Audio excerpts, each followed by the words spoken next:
Alright, I think that did it. Let's see. Can you see or hear me right now, anybody? Let me know. Waiting on confirmation here. Perfect, alright. Thank you, Claire. Hello, everybody, and welcome back to Paleontologizing. It's great to have you here. As you can see, it's a slightly cloudy day today. This is a welcome relief from the hot sun out here in the beautiful desert of eastern Utah, out near the town of Moab. And we are digging in the earliest Cretaceous Cedar Mountain Formation right here once again.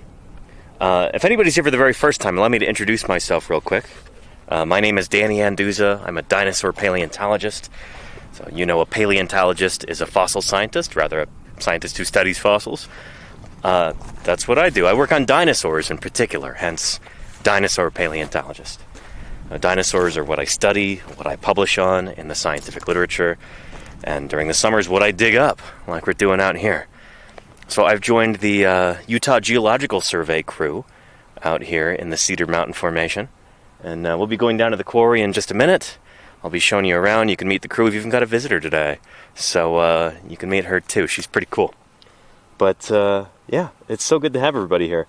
The whole point of these streams is science outreach, is trying to, walk you through the scientific process, show you how we actually do our work here, and answer any questions that you might have, I believe pretty strongly in show, don't tell, wherever possible. And this is the best way that I can do that out here. Broadcasting to you live via satellite from the wilds of eastern Utah. Way out in the middle of nowhere, but it's a beautiful middle of nowhere. I think you'll agree. How's everybody doing today in the chat? I hope everyone is having a good day so far. Yeah. And, 152 people so far. Brilliant. We're continuing excavation of our iguanodont dinosaur, which, again, for anybody who's new, we've got every indication it's going to be a new species or a new genus. So, brand new dinosaur we've got here.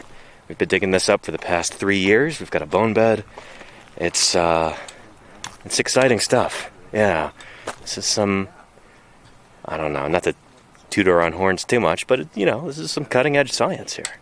New kind of critter, brand new dinosaur. So, it's pretty neat. Yeah. And, well air-conditioned and ready to watch the excavation. Big Bad Eric. I love that for you. Welcome. It's actually a lot cooler today than it has been, or at least it's my impression, not having looked at the thermometer in the last couple hours. But yeah, we got some nice cloud cover going, and it's been a good day. It's been a good day. Yeah, let's go ahead and go down into the quarry and say hello. Oh, and by the way, this is, for anybody who's new, this is how we're able to broadcast from out here. Satellite dish, internet router, got a solar battery and solar panels, which is the reason that you can see and hear me right now. Yeah. Good stuff.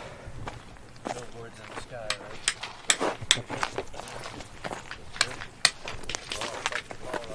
right? Yeah, we got some more bones out today, which is good. I can show you some of those jackets, and work continues. And again, if it's your first time here, or if you just don't remember everybody's names, we got Utah State paleontologist Jim Kirkland over there in the baseball cap and the orange suspenders. Yeah, and also in the baseball cap, we've got Don DeBlue, assistant state paleontologist for the state of Utah. We've got Ethan Cowgill here, who also works at the Utah Geological Survey. We've got Fisher McDermott right there. Nick Oliver, over there from San Diego. And then there's Emily from the Bureau of Land Management. She's a BLM paleontologist here. And it's people like her who, manage these public lands, preserve our fossil heritage, and so it's important work, and we're glad to have her here. So, yeah. And people are saying, hello to Papa Jim and Uncle Don. Don, have you got a running shirt today? Utah Winter Games. Winter I guess Games. it was a cross-country ski race. Yeah, nice. So. Cool. Well, excellent. Got Don's athletic shirt of the day. We usually don't have many T-shirts for cross-country races, but Right. occasionally I'd have a lot because I've done over 100 Wasatch Citizen Series races. Nice. Then, Shoot. That would be a lot of T-shirts. Yes, and the molting Raptor. Oh, that's yeah. I saw that. It's ejecting a feather there on your shirt. Yes, it's That's molting. cool. What's that from? Moab. The Moab UFOP meeting Nice. a few years ago. Oh, that's really cool. Yeah. Nice. Shirts and price. DJ shirt. All right, and Big Bad Eric says, I had no idea the BLM had their own paleontologists. Yes, indeed. Yeah. If you're going to be an agency that's going to be, preserving our fossil heritage and granting permits and stuff like that, you got to know what you're doing. And so that's Emily's job here. So she's, doctorate degree holding paleontologist. And like I said, it's good to have her here. Yeah. Emily, would you want to maybe say briefly what your area of expertise is, what your thesis is on, that kind of thing? Sure. Yeah. I think my fieldwork expertise is I started out in the Triassic, so, if we dug down, I'd be more interested. But this is awesome, too. It's really lovely to be in this quarry. I've heard about it, and it's awesome to work here. Yeah. And then my research focuses on evolution of sensory systems in reptiles, so I did a lot of work on face touch and how crocodiles evolved their ability to hunt in the water. Very cool. Those Without little vision. pits on the surface of their skull bones? Yeah, Really nerves and CT scans and soft tissue reconstruction. Very cool. Yeah. Awesome. Thanks. Mhm. Yeah. All right. And Navoa says, does each state have their own state paleontologists?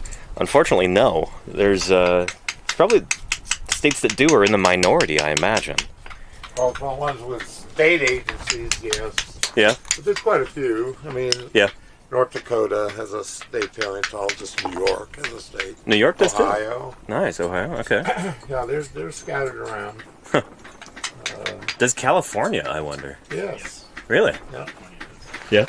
Cool. Well, Nick would know that. Nick's from California like me. For the BLM, yeah. Yeah, nice. Cool. But they mostly work on Cenozoic stuff, I'd imagine. Yeah. Yeah, we do have some Mesozoic stuff, some stuff from the Age of Dinosaurs in California, but it's not as well represented as the more recent stuff from the Cenozoic, the Age of Mammoths. Cenozoic vertebrates. Yeah. Oh, yeah. Yeah.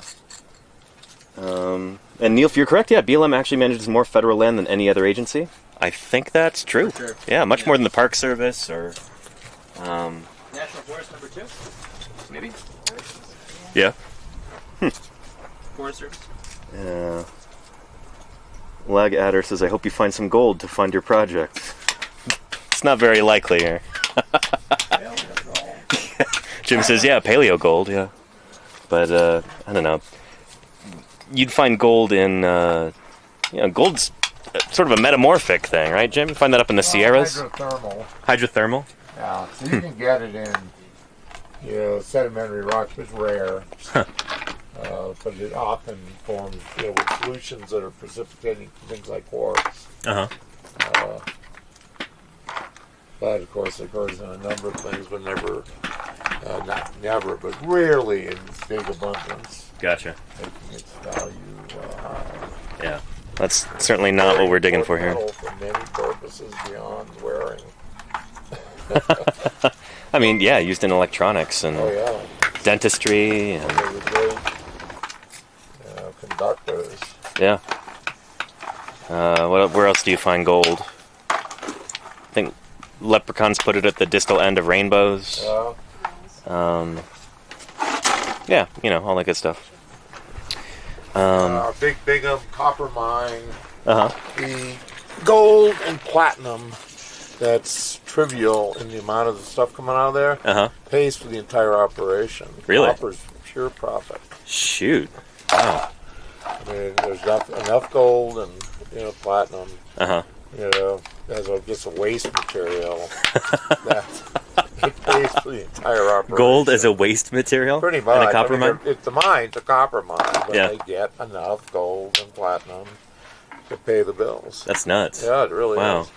That's why there's not a lot of copper mines in the U.S. Yeah. Like Chile and whatnot. Uh-huh. But that one is very profitable, so it operates, really well. that like Rio Tinto that operates that? And the Yeah. metatarsal? They provided a lot of funding for the Natural History Museum of Utah, the institution that all of these bones are headed to. Perfect. What's that? You put them over the top. Nice. If they hadn't stepped up, it wouldn't have happened. Wow. I never got to visit the old NHMU. It was a pretty classic old museum. I've seen, in that Utah's Dinosaur Graveyard documentary, they show Scott Sampson is in there in the displays, and it looks pretty antiquated. The museum doesn't look like that anymore, which is nice. Anyway, that's the museum that these fossils will be reposited at. And here's some that we prepared earlier. Some jackets that I got at this morning. So this is our humerus. Remember that from yesterday? We flipped that jacket. So this is the side that you saw, and then this is the underside right there. So I've got a nice little lip around it. In the laboratory, they'll be able to just take a cast cutter and go zzz through this lip and just lift that off, and then be able to dig down through the matrix and clean the bone, get it prepped. But yeah, it's our is that right there, and then this is that other little thing that was right next to it. Yeah. And Lighgadder says, nice, so nothing can happen to it. Yeah, exactly. So this is what we call a field jacket. This is a protective plaster and burlap cocoon that we put around these bones in order to be able to get them out of the ground without crumbling and then get them safely back to the laboratory where we can work on them under controlled conditions. Make sure that nothing gets damaged.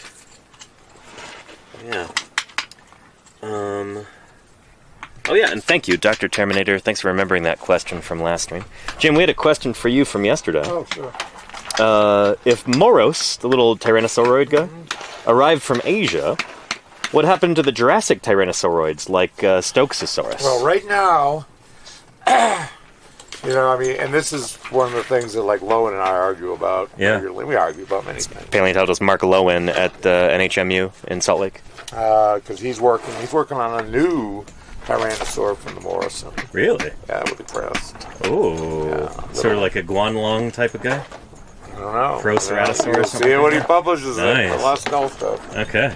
And certainly smaller than Stokesaurus. Uh-huh. But, my view is there's a good shot they went extinct. Right. With the Ceratosaurs, with the Allosaurids, with the Megalosaurs, they all went extinct, all the Diplodocids. Uh-huh. Potentially the Stegosaurus. Yeah. Maybe the Stegosaurus. I mean, Stegosaurus survived every continent. Yeah. But the U.S., we don't have any. But if I found one here tomorrow, Yeah. it wouldn't shock me because they're on Sure. every continent but here in the early Cretaceous. Mm-hmm. But maybe they did kick off, in North America. So maybe Morris could be descended from something like Stokesaurus. Not likely. Not likely. No, I think it's come in from Asia, as did Eolambia. So that's in like the mustn't touch it times when Mustn't touch it. yeah. Touch it. When all these things are emigrating So from you Asia. have the big Asian immigration event at that Yeah. point. But, negative evidence is negative. So, basically, if we found a Tyrannosaur in the Wealden fauna, we have them in Europe. Yeah. Tyrannus. Yeah.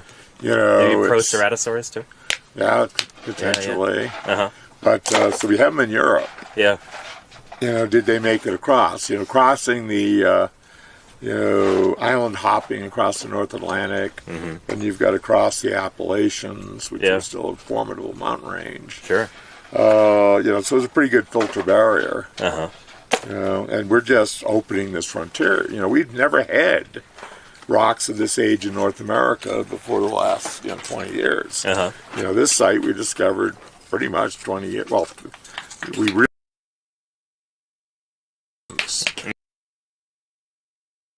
2006. Yeah. 2007 is for the first season we worked out here. We knew there were bones here, but we thought they were high. We didn't realize how old this level was. Right. And we just had, and we said, we got to find a bone, some skeletons over there.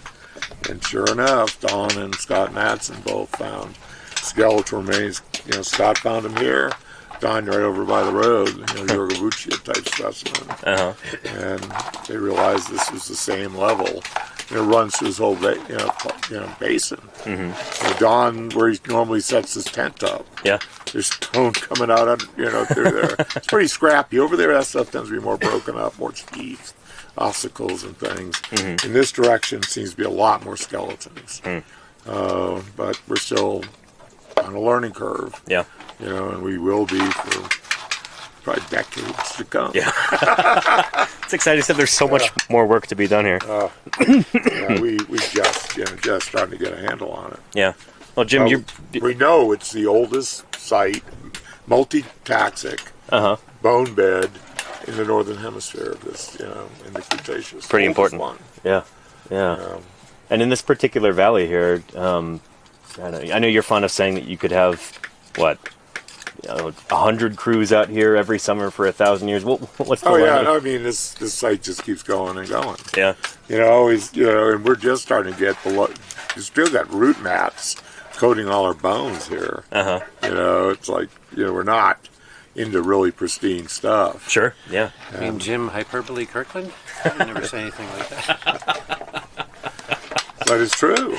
It covers a huge area here, and you know, as we dig, also there'll be crews for nothing. 1,000 years, or 1,000 crews for 100 years. So at the rate we're going, 5,000 years.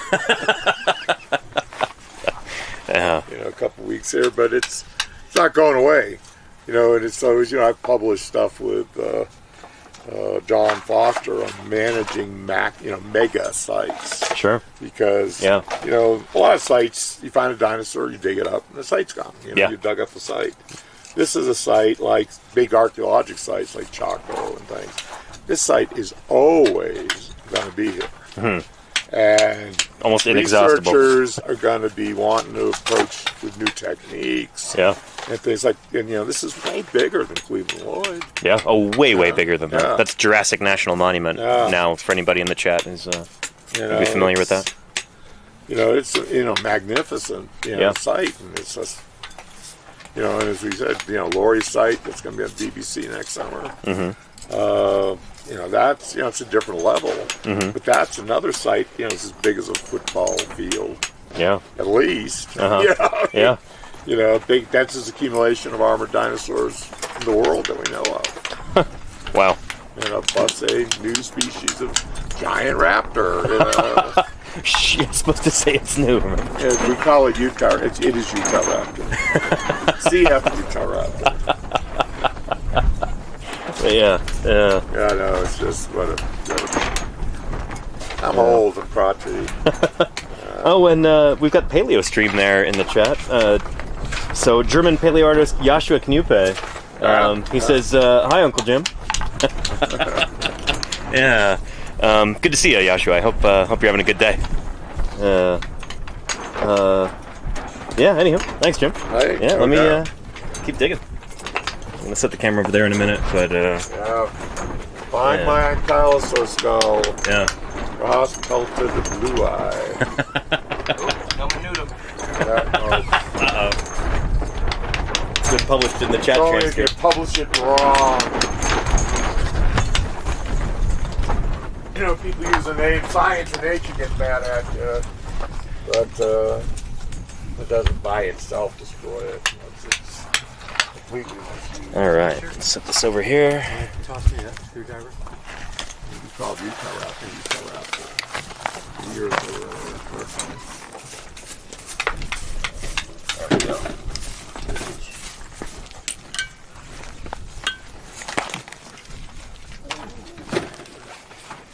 Okay. Well, that big old humerus over there came from right here. You probably remember that yesterday, if you were here yesterday, chat. And, yeah, continuing on. I'm going to try and get this little guy out. Get that nice and safe.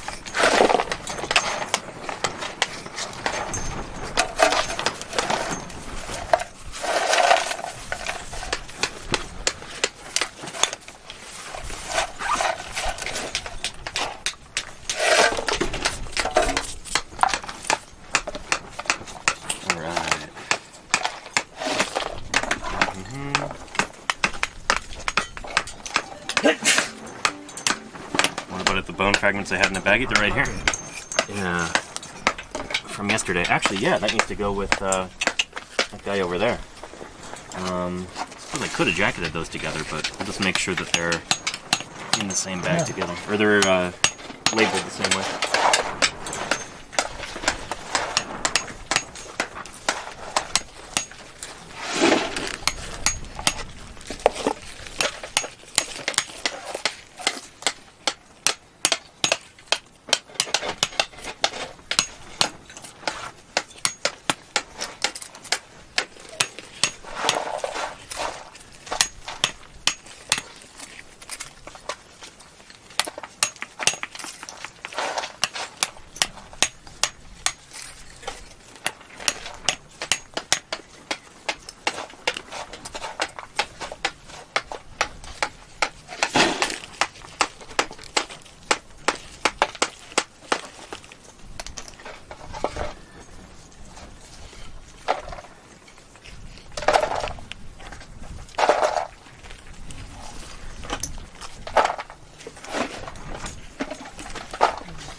Tasm50, how are you doing? Welcome, welcome. And Alexander Morrison, good to have you here too. I think you got to see the croc tooth that we had here, right? I think that was probably your last day here. I know how much you love your crocodiliforms. Yeah. And Paleo Ken, hey Ken, it's good to have you here. We're excited to have you back here in a couple days. Miss Yvette says, did you hear about the Egyptian crocodile that got scanned and they found fish in it? I did not, no. Is that a fossil critter, or is it recent, or? Mummified croc, maybe? Oh yeah, that's what it was? Well, I'm guessing if they scanned a croc, it was probably a mummified one. Oh, so like not fossilized, mummified, but like ancient Egyptian mummified. Interesting. I mean, I don't know about that. Huh. It seems likely that Yeah. they mummified lots of animals.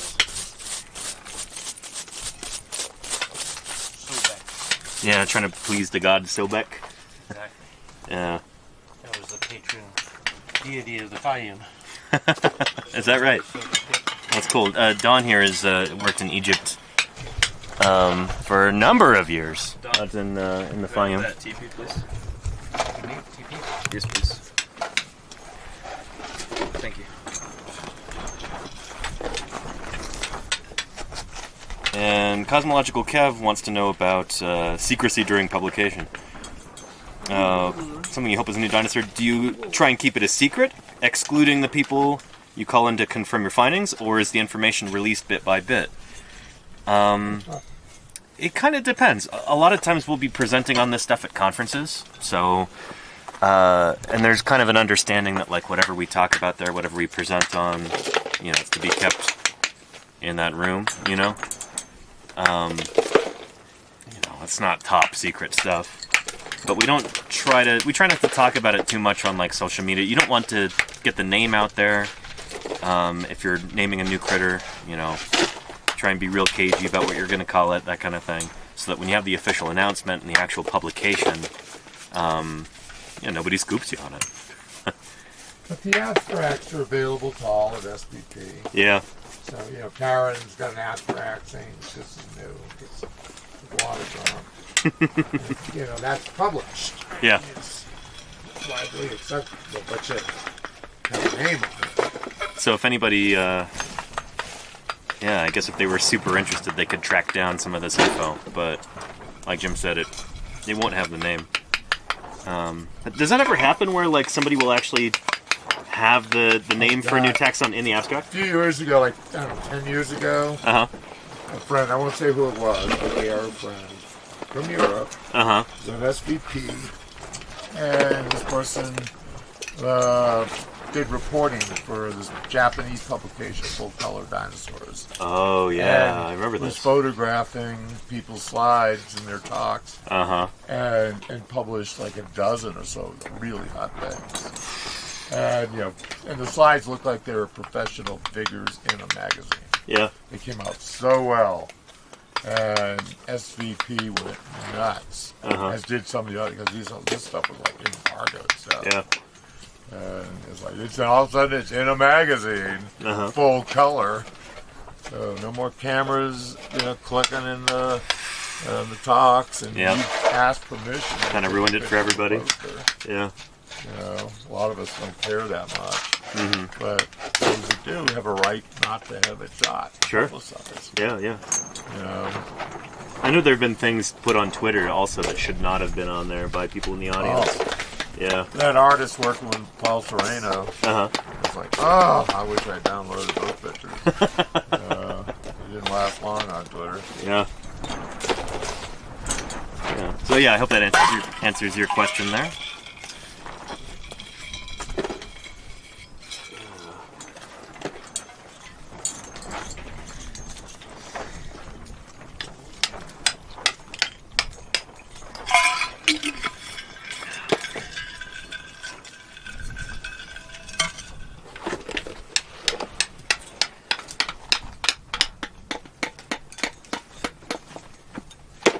And Dr. Terminator, Asia Tyrannus. I've not even heard about this at all. No? Huh. Nope, that's news to me. Yeah.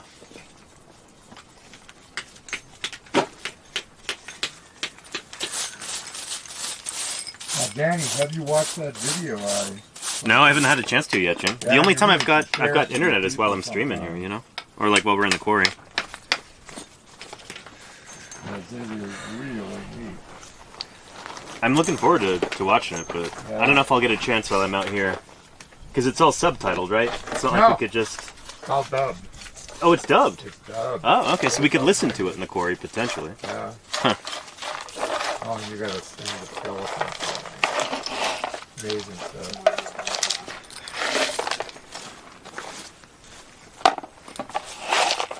Yep, I'd love to talk to you again. You can make a museum. Nothing that says you can't. Just gotta decide you're gonna do it legitimately and do it. Up with your community.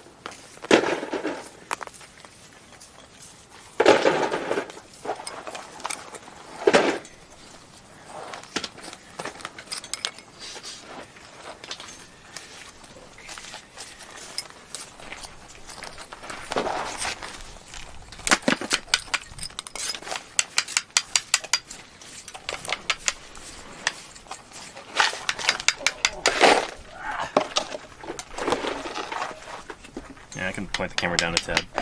There you go.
No, I should have saved it in a bucket. I'm thinking this might be a centrum, Don. Maybe. Oh, okay. Very deep pocket. So if it is, it's probably cervical.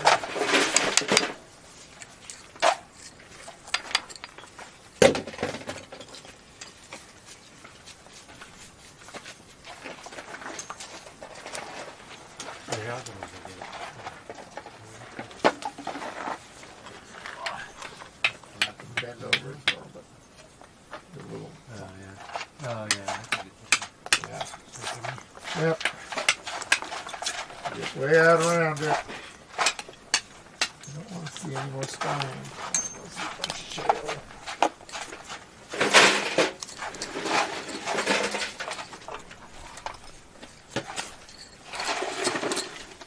See you in the lab. Pretty.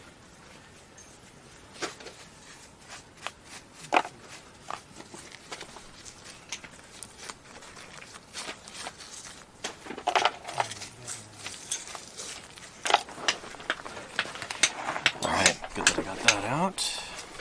Yeah. Oh, and look who it is. Doc Simpson 3. Hey. I think that's Ed Simpson in the chat. What taphonomic setting does Jim envision for the quarry? Some kind of marsh complex. I mean, there's probably a lot going on over the sides of this area. But the fact that we've seen little tiny minnows, Uh-huh. we have mats of roots, horizontal mats Yeah. that are Cretaceous. You know, we have all these fern roots and things suggest to me. And the sauropod was mired. Uh-huh. You know, its legs were sunk down into the mud. Yeah. So there's Just- a it hadn't been sauropod that was sunk in the preserved right mud. above this, yeah. Because that was from up at that level. Yeah. Going under the leg, you know, the foot, we would never have found this level. Right. You know, I mean, there's a good, like, almost 2 meter interval. It's pretty barren. in between that level and this level, and Oh, okay. you know, we were going under the foot, and there was this nice, beautifully preserved iguanodont rib, and we started following around. There's more bones. We just started following level, and there was a lot of really well preserved stuff. Mm-hmm. So it was like, you know, this is nice. Let's follow this horizon and see what, you know, we get out of it. And we were getting, for the iguanodont stuff, you know, none of the iguanodonts material from up there, except for immediately by the sauropod, we got that big tail. Yeah. You know, we got a few big elements, but most of it's fairly juvenile. You know, like half-grown stuff. Sure. You know, like some of the Eolambia bone beds. But here we're getting a lot of stuff that's probably much closer to adult. So we'll need the histo work. Yeah. But the histo work and all the smaller stuff's already been set up. Nice. You know, so it's really just a couple of big limb bones from this level we need to cut. Mm-hmm. And hopefully we're going to have stuff here. Eventually there'll be a mounted skeleton, you know, big one and a couple smaller ones. That'd be down the awesome. line. Yeah. It's going to be a hallmark dinosaur because this is really common here. Yeah. But, you know, we have at least 5 other dinosaur taxa. Uh-huh. You know, we have 3 ankylosaurs.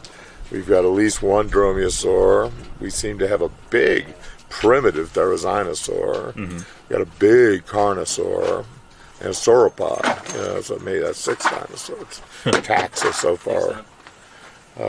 So it's, you know, it's nice because it's multi-generic. And Yeah. if we get a stegosaur tomorrow, I'll be surprised. But reality is what it is. Yeah. And that's what we're shooting for. Tune in. Maybe we'll get a stegosaur tomorrow. Yeah, I mean, it's certainly never not know. possible. Yeah. Cool. What? Theropod? Theropod? That's cool. Oh, look at that tooth. Oh, that is gorgeous, Fisher. Very nice. Holy cow, that's What do we beautiful. got? Just at the tip, you can see some serrations. Yeah. Oh, yeah, I see them. It's a tooth from a meat-eating dinosaur we just got. You just found that, Fisher? Yeah, right there. Heck yeah, man. Heck yeah, man.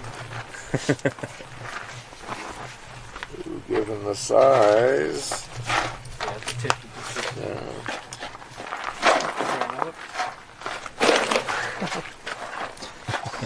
This is a pretty anterior tooth. Boxy serrations.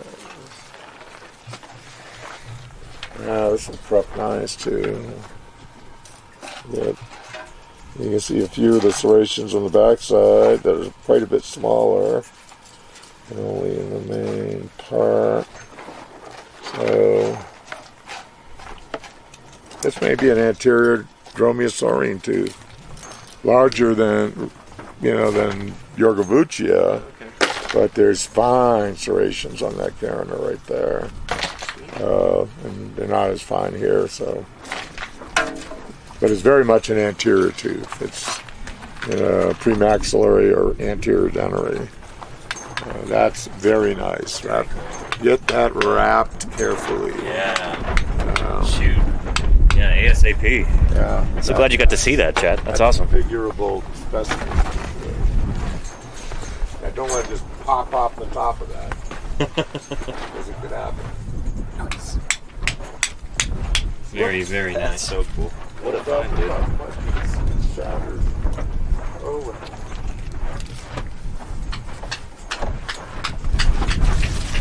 yeah. shit. Yeah. You're getting some praise in the chat right now, Fisher. Yay, Micro King. Micro King. There, Robert Fletcher scale. And your daddy proud, Fisher.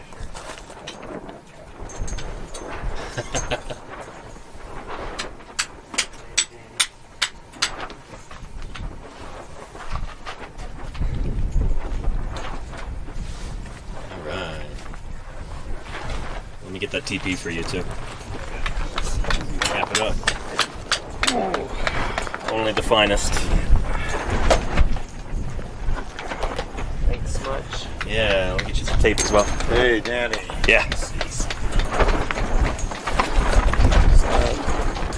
Maybe put this into that cooler with the ice cooler. Yeah, down. sure. Can do that. And also give us more ice water. Yeah. Thank you again to Emily who brought this today. With some ice for us.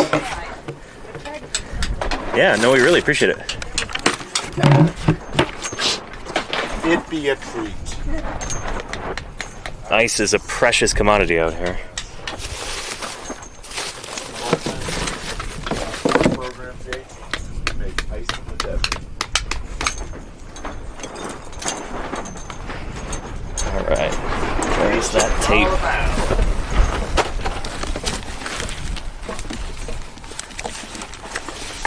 It's a roll.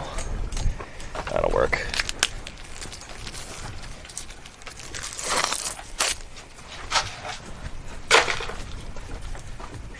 I go fish. Thanks, man. Yeah.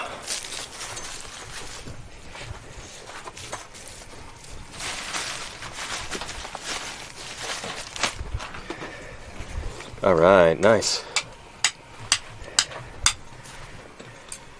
Ooh, beautiful. Live and uncut. Whose phone takes really good pictures? It's pretty good macro ones, yeah. Yeah, I'd love to get a picture of that too, if you don't mind, Fish. Yeah, right next to the Chuck E. Cheese token there. Canadian $2 coin. That's not real. Might as well be.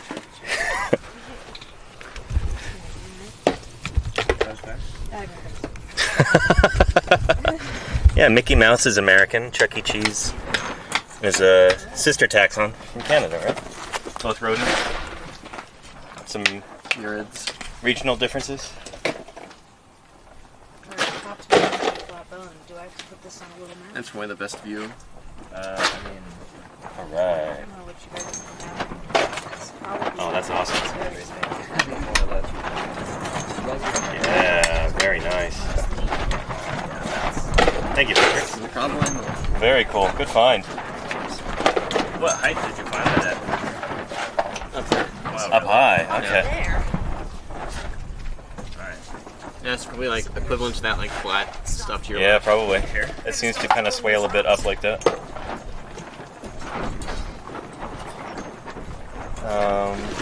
And not mask for mask says, is he your son? Yeah, Fisher's my son. Can you see the resemblance? Yeah, definitely.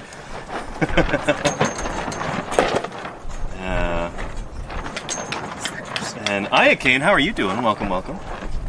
Walt Disney used to go to Fairyland in Oakland to get inspiration for Disneyland. I have heard this, yeah. That's pretty cool.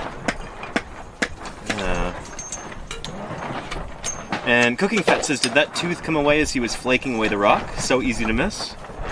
I mean, shoot, we'll ask Fisher in a second when he's, Yeah, the rock kind of peeled off around it. yeah.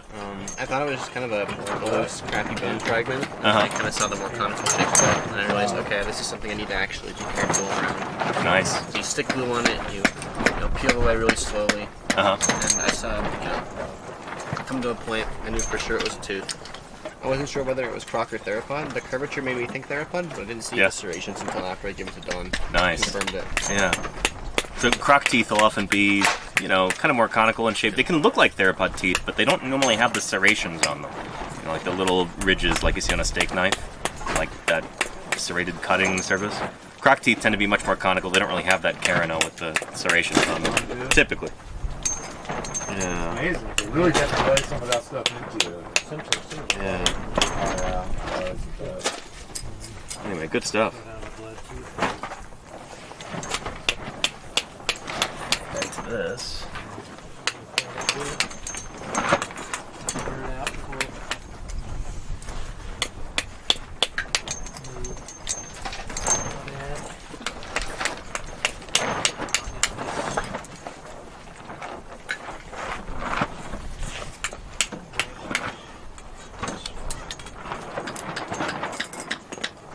Well, ichthyosaur vertebrae are cool too, astroprocrastination.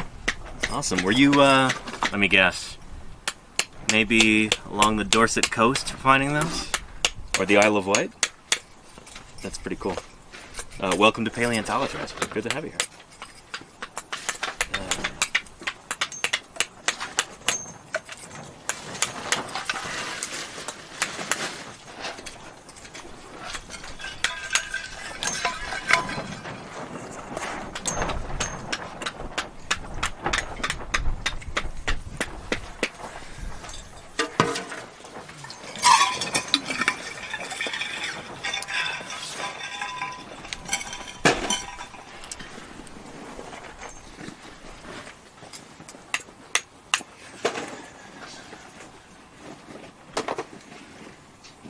And there you go, Alexander Morrison. Yeah, some of those terrestrial crocs do get that kind of theropod-like dentition.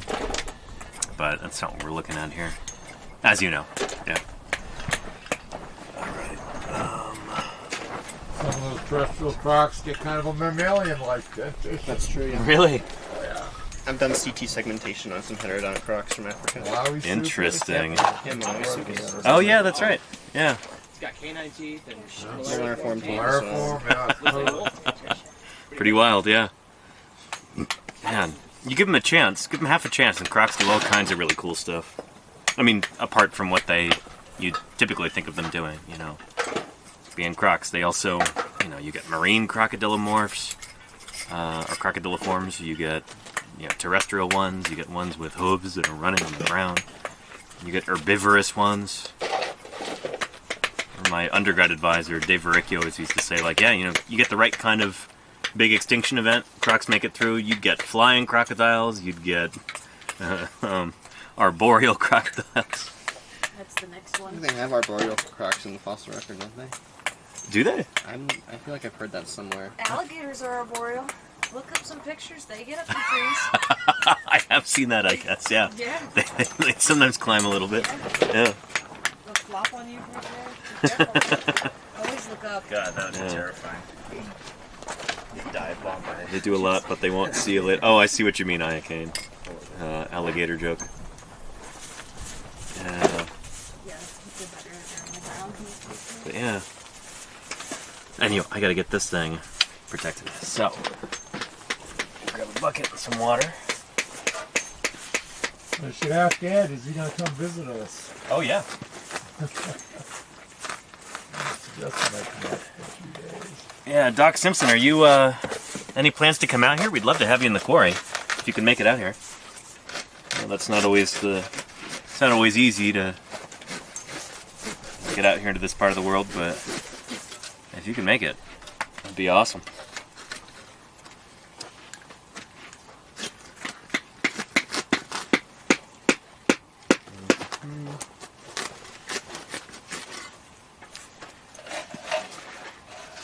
And Alexander Morrison says, Mikosukine had tree crocs, native to New Caledonia, but recently extinct. Shoot, so it's like a Pleistocene extinction thing? Oh, and it says August 3rd, does that work? Yeah. A week from Saturday. All right, yeah, that'd be fantastic. We'd love to have you out here. Yeah. Love to get your input on this. Well, we won't make him work if he doesn't want to. You can just come here and relax. What he normally does is probably come to Is that one of those big trifold silver things? Lie down on a beach chair. Soak up the rays. And Self Universe says, when you were a child, did you want to grow up to dig out exciting things?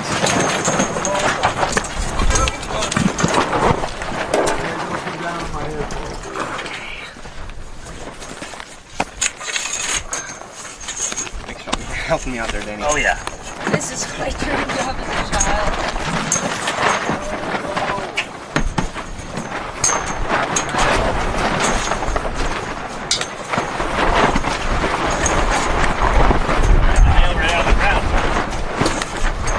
Anchor this, let Pete run around a little bit.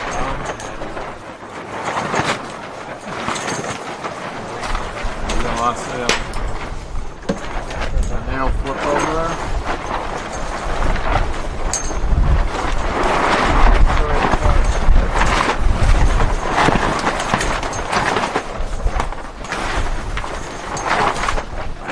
Got some energy in the atmosphere today.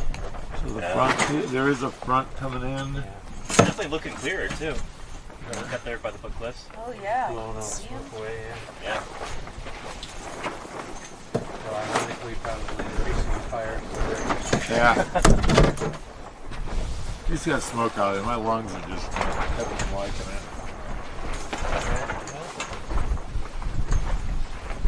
That's always a pain because it blows everything in a different direction. And that pulls down here.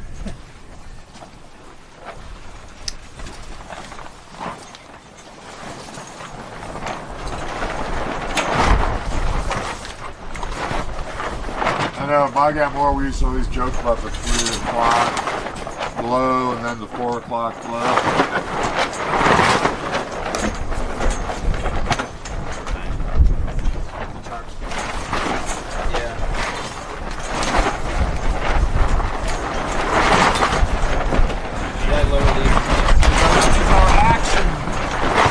John, you want me to pull off, maybe? I mean, we're not going to be able to work without it. Yeah, but at least till the wind stops.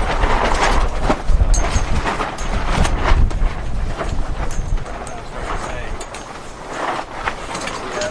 I mean, they sound worse.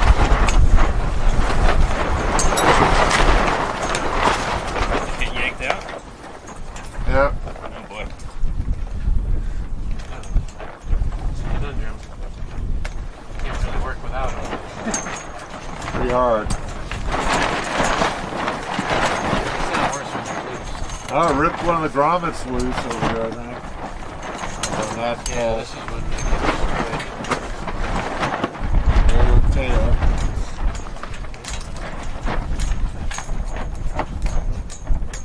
That's still worth the investment.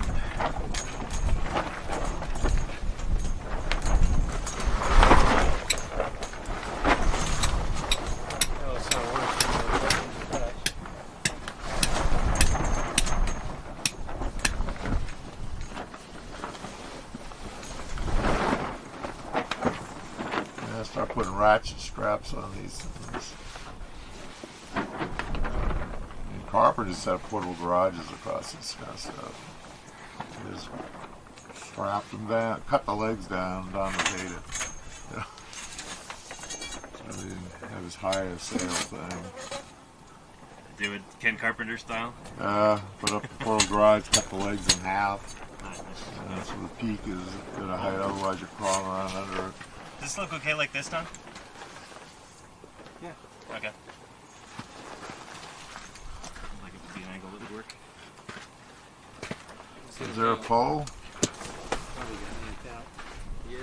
Yeah, I thought I heard it bounce off the... Is it in the wheelbarrow? I kind of thought I heard it bounce off the wheelbarrow.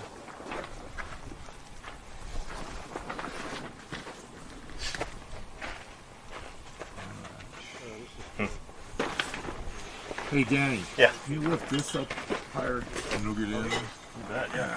Other side of the bow. Nice and wedged. Yeah, that helps.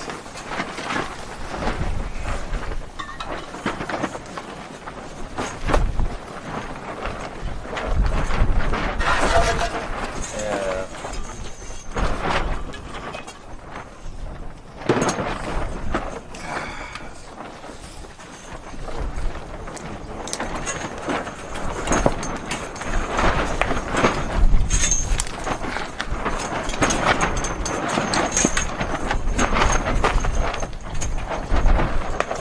That front coming through, you know, that's supposed to bring that maybe showers in. Yeah, could be.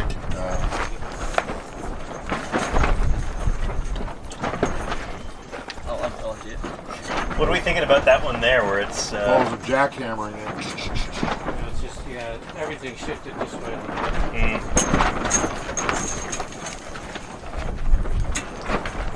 I don't know, we're kind of screwed now. Because leaving them up is going to be a pain in the ass, and taking them down is going to be too hot. Tighten your... The nails some stones. Let's tighten that guy up, yeah. All right. Don't tie rocks to the ropes. Oh, I got more. Just tie these big old chunks of sandstone to the ropes. We had one fling the length of the quarry. There's one of our volunteers. She's sitting there.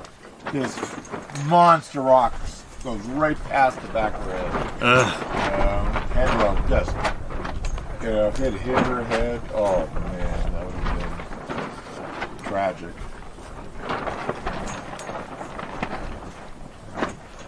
Okay, close calls are not people.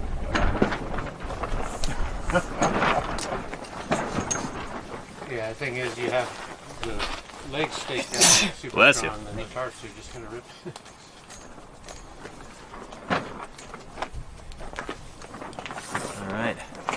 day in the field. The question was, did you grow Oh. up thinking Thank you, Emily. about cool things? Yeah, so, I don't know, when I was a really, really little kid, I wanted to grow up to be a dinosaur. And as soon as I figured out that would not really be a viable career path, I decided on paleontologist. And, well, here we are. But yeah, I always pretty much knew that I wanted to grow up and dig dinosaurs, and been really lucky to be able to pursue that. What's up? You've seen Step Brothers, right? No card. No, I haven't. No, we were talking about that the other night. Yeah, about Johnny Hopkins or something. Yeah. Did you say that was from that movie? There's a premise in that movie that Yeah. you should watch it. It's a good time. Okay, I'll have to check that out. Step Brothers. That's with Will Ferrell and John C. Reilly, right? That's correct. Yeah. I'm like aware of it. I've just never actually seen it. It's worth a watch. Yeah.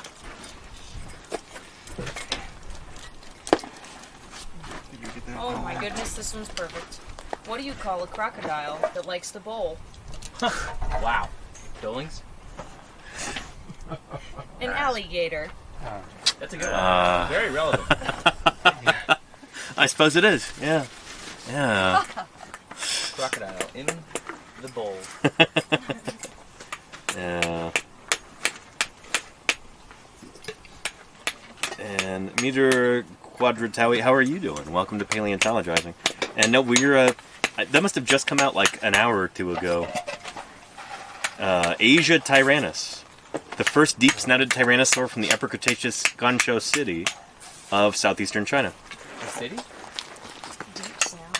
You say Gunshoe City? That's what it says. That's been found during I construction. just found a tiny Deep, so it's a non-Aleoramian, I guess, but what do you mean by deep snouted? flake Yeah. that's Or flat. In southern China, because they have, you know. There's the abstract. Shandong. Thought it could have been bigger. That's deep snouted. Upper Cretaceous of Guangzhou city Yeah. is produced a large-bodied, long-snouted Chanshusaurus. Xinjiang. That's really not that long snouted. I mean, it's a very shallow snout. Yeah, for sure. Based on histological analysis, the holotype of Asia Tyrannus, Shui, is not a somatically mature adult, but it has already passed through most rapid growth stages. Small to medium-sized Tyrannosaurian, skull length of 47 centimeters, estimated total body length of 3.5 to 4 meters, around half the size of Chanshusaurus. Oh, wow. Beautiful skull. That's awesome. Oh, you got pictures of it. Skull. Yeah, perfect skull. Beautiful skull. I mean, it's not like perfectly preserved, but it's like complete and articulated, which is really cool. Nice. A lot of Yeah. root damage, but Publish that skull. pretty sweet. I gotta get this thing. Keep getting distracted. Gotta get Oh, I this. think they published it. Their name on it. They've got a complete skull, the hind limbs, and some caudal verts. Nice.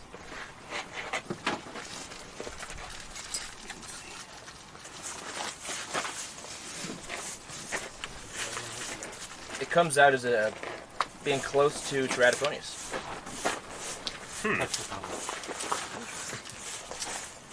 Oh, let me use some of that. Asian Utah connection. It's like European. Everything goes to you. Just trying to get the grasp on that. Is Utah really the center of the universe, too? The line of it. I mean, it's just, we just have this record. Chinese admit to it. Uh-huh. We have the best sequence. Yeah, we're the key point, high point for Northern Hemisphere. We got them all in one place with chronology, you know, written up dates. Keep that. I wasn't trying to be snarky. It's like sometimes it really does seem like Well, it's true. I mean, it really like is. dinosaur paleo It's is the keystone area. centered in Utah. Globally. Almost entirely because of us. Yeah, seriously.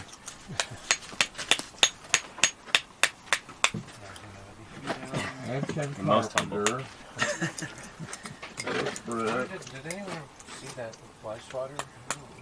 I've seen it here today. I saw it in your hand this morning. There should be like 6 of them around. I was like, Oh, we didn't bring any out here. oh, Alright, that's gonna be a weird Hard to jigsaw, imagine. I can't but find it with such a tidy quarry. make it work. Come on, Jimmy. So what I'm doing here is I'm taking this thing. I've already put the separator on this, so there's paper towel on it already, and now we've got this kind of pre-plaster soaked gauze material. These are called gypsonas. That's the brand name. And they're for smaller things where you don't want to actually mix a bunch of plaster in a bucket and then have cut burlap and everything for it. You just hit it with one of these.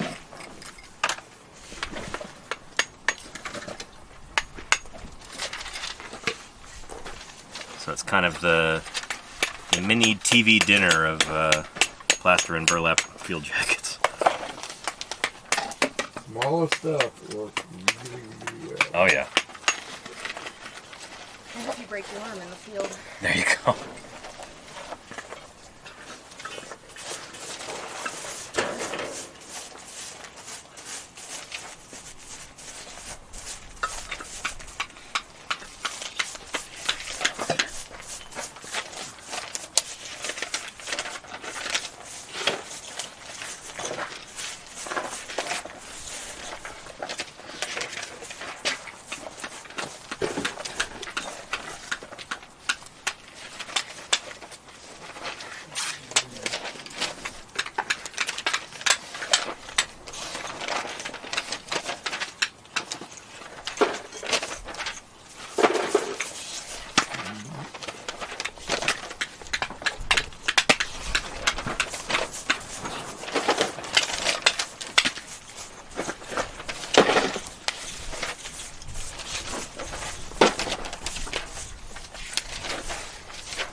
Jacket I've ever made, but it'll work.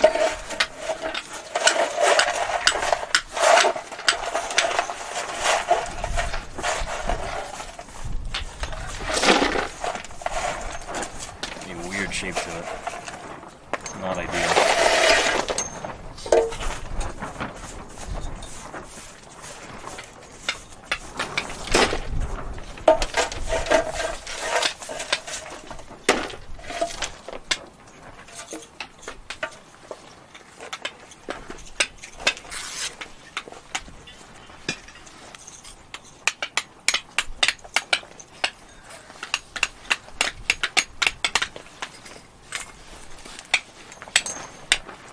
Is there a Sharpie handy? If you look in the bottom zippered part of that my tool bag, should be one in there. There's also a little fragment bone there. Is that supposed to be there? Or? I don't know what that's doing. Probably? Yeah. I don't know what that goes to, but... Take a look at it. That might have been one that I found on the surface over there in like the screed pile.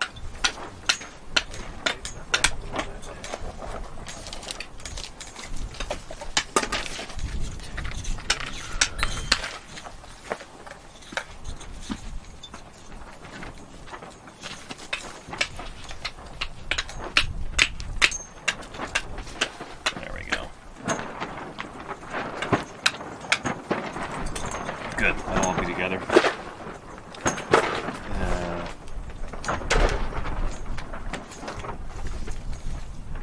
And let's see, Joe Wingy says, what parts of the new dinosaur indicate that a whole new kind of iguanodont has been found? A bunch of different parts. Brain case. Pelvis. Yeah, so parts of the skull, parts of the hips. Keep in mind, we've been working at this site this is our third year digging here, in this particular little part of the site, in this particular quarry. And so, we've got, shoot, how many bones do you think so far, this critter? Probably in the hundreds, right? Oh, easy. Yeah, like 200 bones at least? This animal? Uh-huh. Probably more like 500 bones. 500 bones so far, so we got a good deal. At least. Yeah. I mean, probably 10 individuals at least. Yep. More. Those series.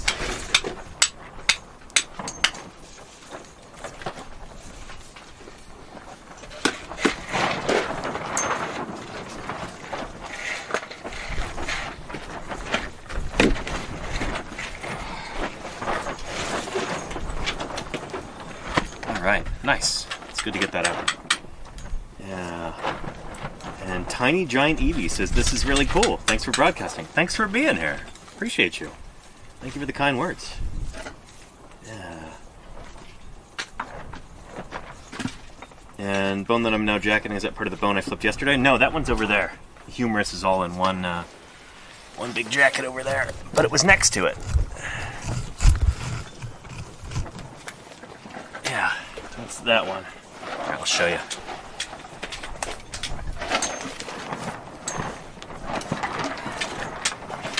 I'm gonna drew on it a little bit. There you go, that's our humerus that I flipped yesterday. Yeah, it's iguanodont approved.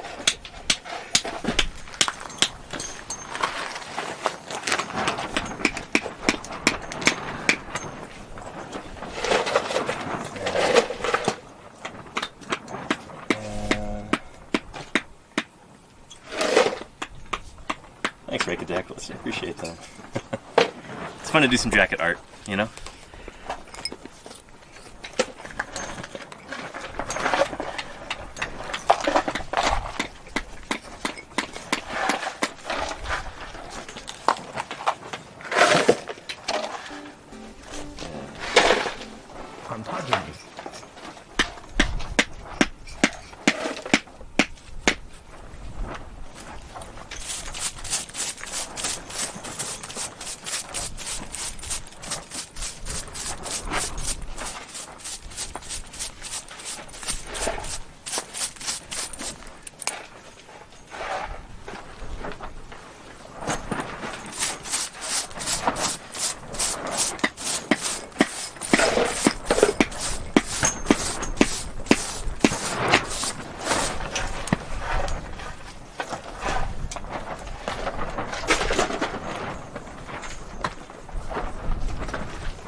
Oh, and Ed says, can Jim take me to Lori's site?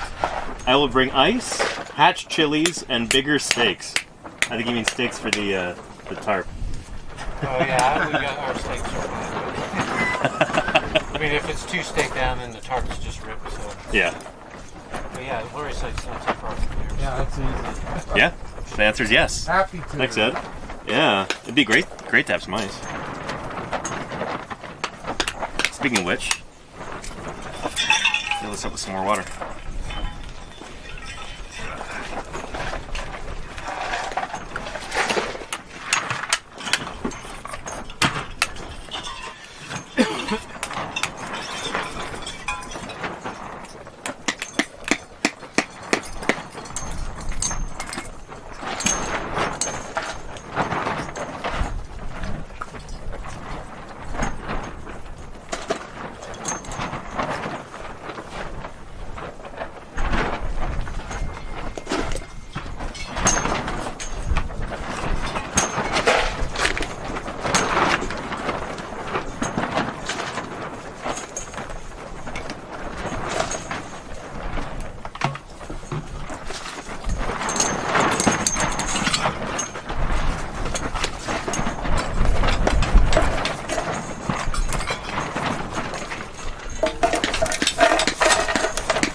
Pepper says, how do you keep track of where the bones are in the ground in relation to everything else? Do you keep records, maps of that?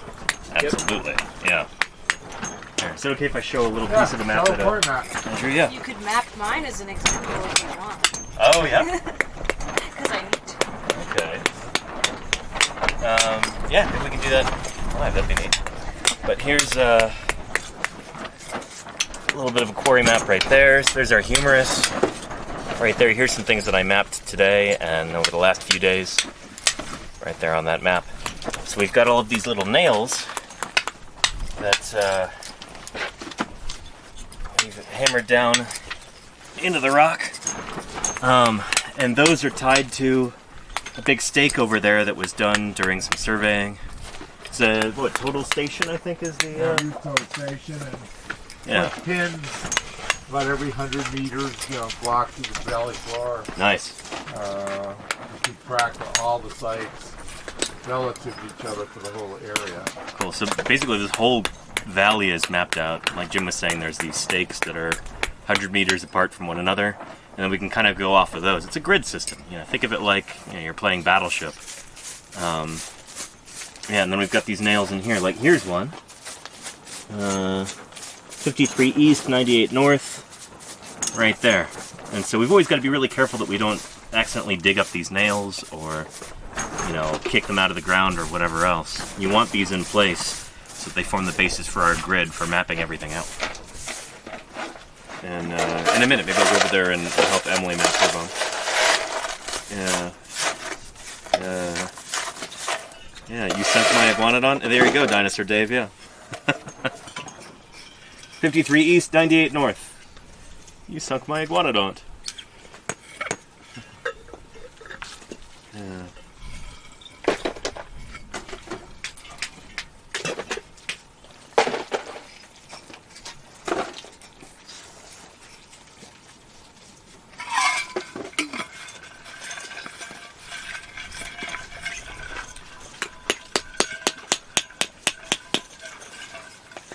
Keep this out of the sun. And are the marks set by GPS? It's even more precise than that, Zook. It was like with a... I'm not sure exactly how a total station works, but it's I think a good deal more precise than... Surveying instruments. Surveying instruments? Okay. Yeah. And there's new methods you can tie to GPS, with a base station, where you can do real accurate survey. A lot of the original grid here was done like 20 years ago.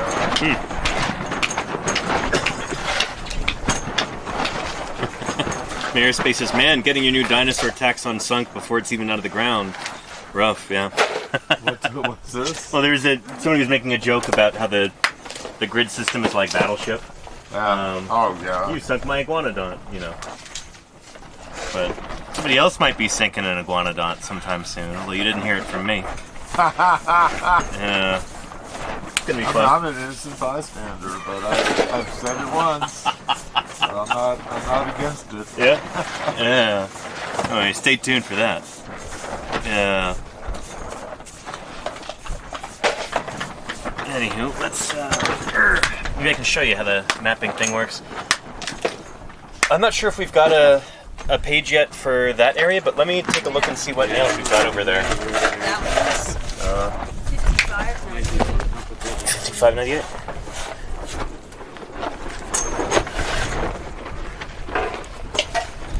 Here, I'll just set this here. This is 57.98.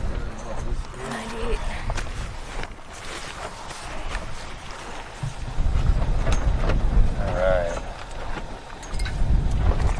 Sorry, can you point to that again? Oh, 57. It is up there. 98, perfect. So let me look through our sheets and see if we've got that yet. Yeah. Not have to do it anyway. Wow, Something could have, I guess if it's on the outer part, it could have been something left there.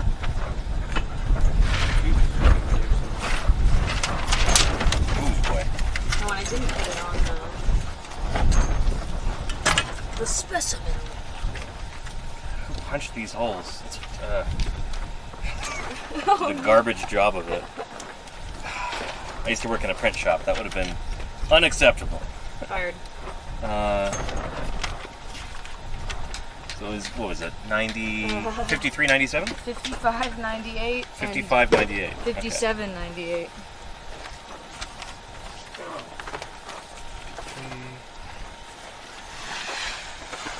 It's not always ordered correctly either.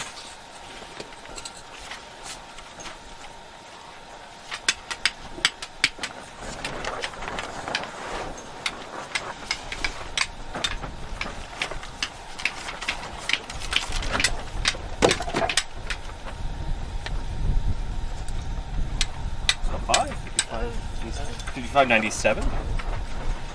55, 57.98. Oh shoot. Okay. 55.98. 55.97.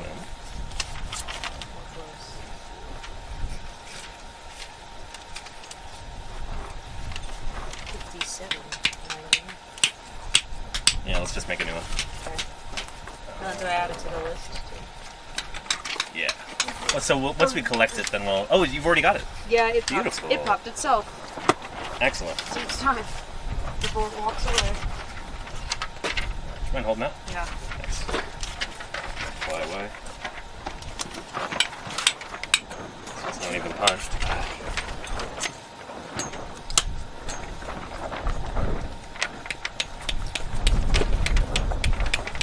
You good, fish? I'm gonna need that. Oh.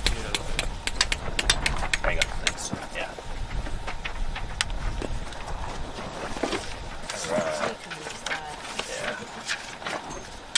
I'll have a pencil. I got some in here. Oh, and then. I gotta get some of these for the crew. This is mine I brought from home. This clipboard. That's a nice. Yeah. Otherwise, I'm always walking around with a binder clip for the bottom of the line. Yeah. Give me a link to that. Alright. So, do you want to do it, or should I show you how? Show me how. So, yeah, let's see. We'll get our grid square. Big metal one. Maybe I can stick in there. Oh, that one, yeah. Here, let me grab the big bigger metal one. Yeah. Okay. Well, thanks. This is such a cool piece of gear. These are custom made, right, Don?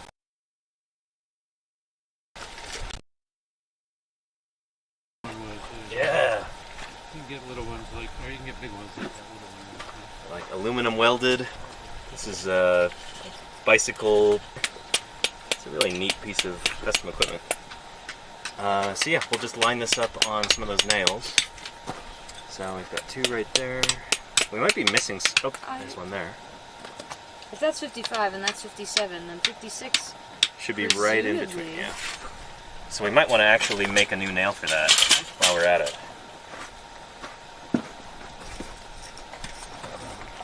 Got jackhammered away this morning. Yeah, probably.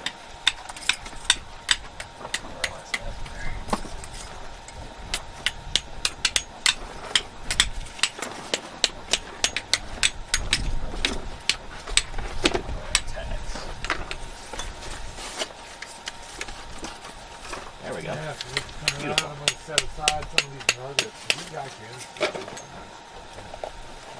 Everlast. I found one of these yesterday. Out. Oh, just towards like out in the. Hanksville. Yeah, and it must have been like 70 years old. You can still read the tag. That's cool.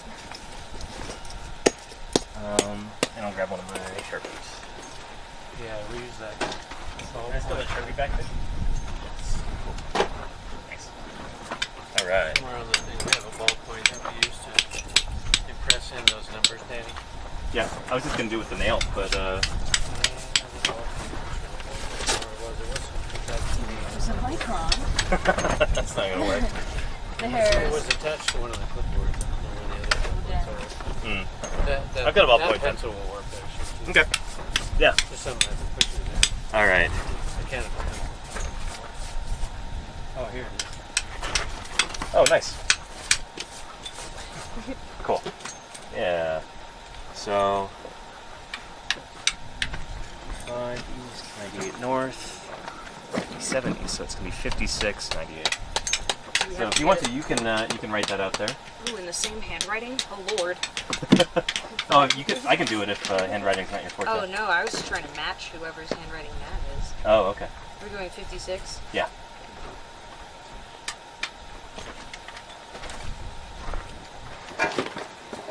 So, for everybody watching at home, what we're doing is adding a new tag over there to our grid system.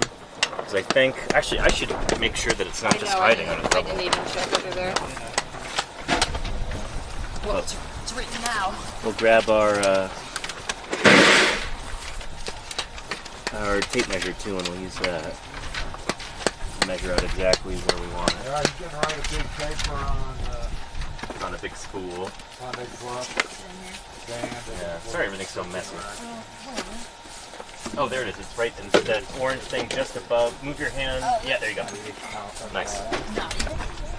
Easier. All right. And then, and I'll grab a little bit of wire to attach it to that. Well, I mean, unless it came from the bottle.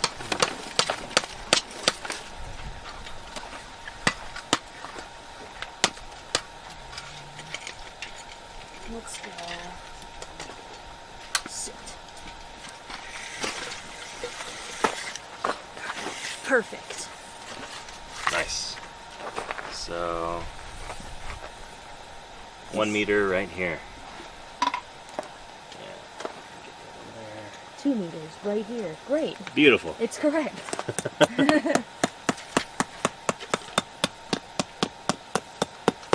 There we go. Nice. Got that. Beautiful. And now where did I have it in my hand? Where did I Oh, the drop it? wire? There Oh, it it's is. ready to go. Cool. Don't lose the nail either. I'll probably just dig it out in 10 minutes. Is there a spray thing over here?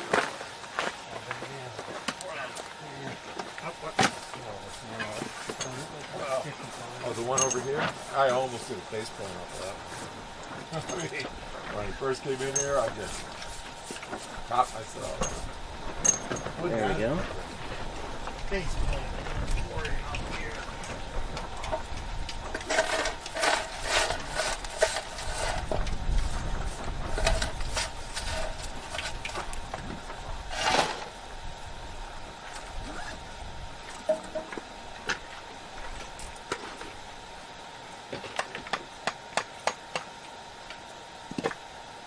Nice. All right. Beautiful. Now we'll use our So we can guess these numbers. big metal grid guy.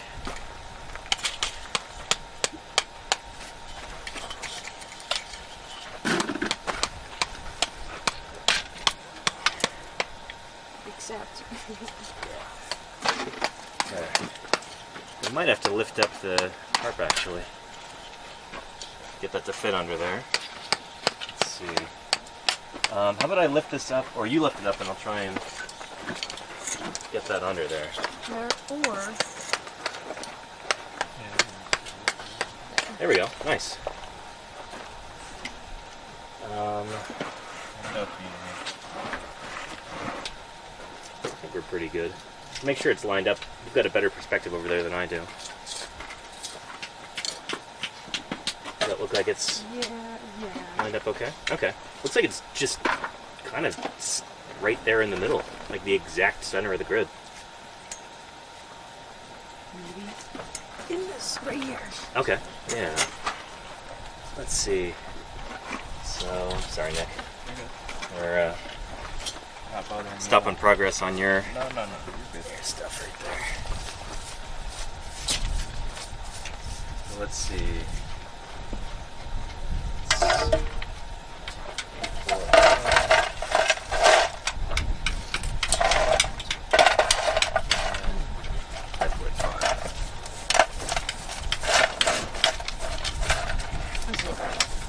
Basically, just put it right there. 55.55. Let's see. 55, 56. Yes. Wow. Shoot. Okay. Nice. And then 97.5. Let's see. North, so let's see, yeah. 55, 98.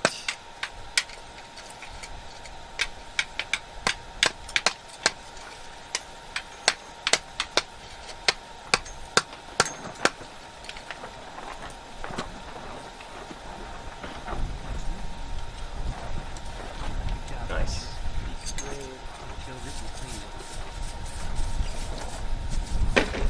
Okay, I think I did all the things in here. Something that broke it and like flip properly. 60, 98 north. Cool. Yeah. So whatever you think it is, you can label it like that. I made it kind of kidney bean shaped. I don't know. Does that make sense to you? I just labeled it small flat bone everywhere. Cool. All right, I'll pick this up. Yeah.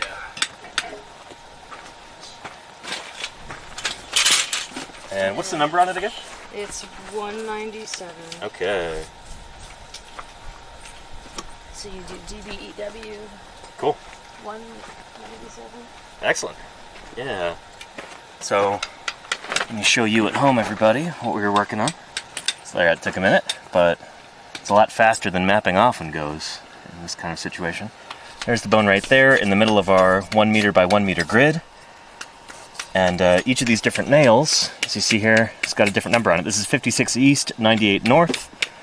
So this is 56 meters east of the central point and 98 meters north of it. There's a central point way out there in the valley. Well, I guess 56 meters away. That's like our origin point. And then, yeah, you just measure out from there and draw this big grid system. So that's where that bone is right there. That's got the field number on it. That corresponds to the specimen log, so that when all these things get brought back to the laboratory and cleaned and studied, you know, we'll know exactly where each of these bones came from. This is really important data to have. So there you go. And date is 2025, 2024. Where should I set the little guy? We should have a box right I there. guess it needs a date on it, doesn't it? Yeah. Nice. And then, if you want, you could fill out a specimen card, or I could do that. It's a little tedious. Well, I'm here working. Okay. Cool. Where are they? They should be in a plastic bag in that tan tote, yeah. Got 'em. Nice. That's fast. Yeah, it was tiny. Much easier than having to... Alright. Plumb bob the corners. Yeah. Yeah, I used the old names again.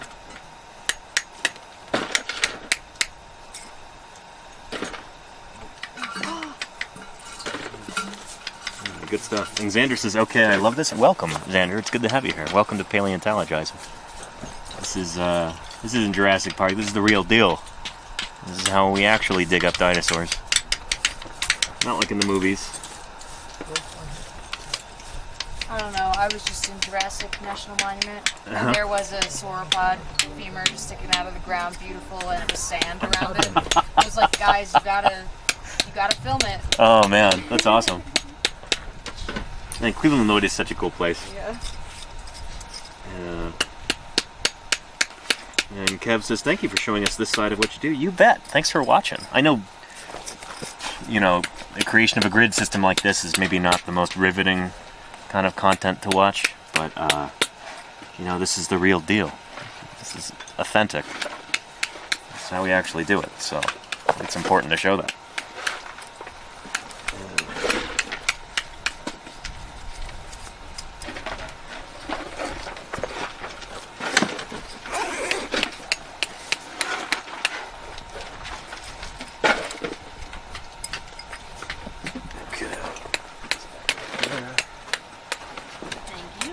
Bet. Yeah, thank you, Emily. Wow. Thanks for being such a good sport. You don't have to do any of the grid making stuff. This is kind of the tedious part of the job. You're only here for one day. No, like it. You're a real one. We It's appreciate nice it. to know where every single thing is. Yeah. I love it when people are mapping their ponds.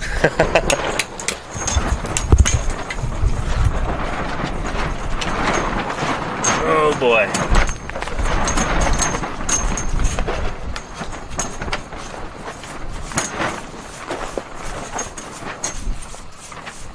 Plus, look how cool it looks. Right in the middle, all by itself. You've gone that edge, So you're at the edge small. of that thing. It's just perfect impression. That's very nice and clean. I'm the one that lives here. Clean. You guys have the limited time.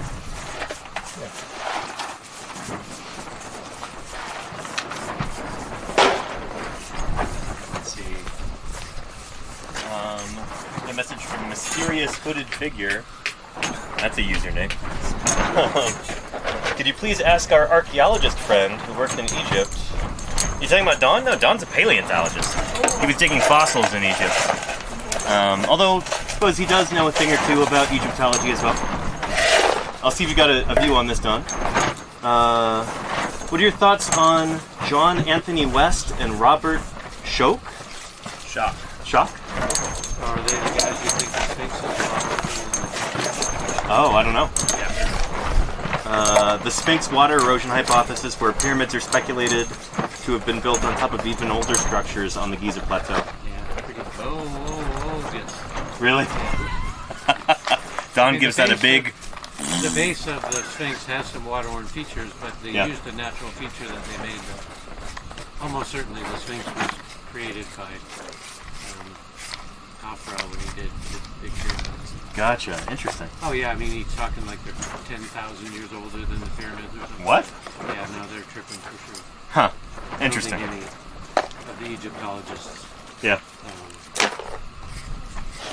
It's good for getting on TV. Yeah. Yeah. Oftentimes, like fringe stuff like that will, No evidence for that. you know, make for dramatic programming, but not, you know. There's a reason why it's a fringe idea, I guess. Mysterious Hooded Figure, thank you for the question. I'm impressed that Don immediately knew what you were talking about. They say that it's from the last time that there was torrential rainfall in the Nile Valley. Huh. It was 12 to 13,000 years ago. Oh. They get that date wrong. Wait, so like during the Pleistocene? So it's much more realistic that those erosional features are because of flooding of the Nile.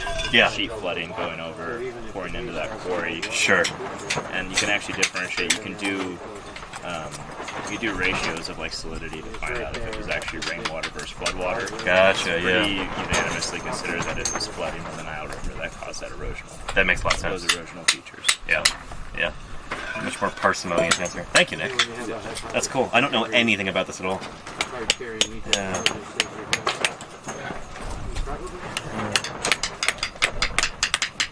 And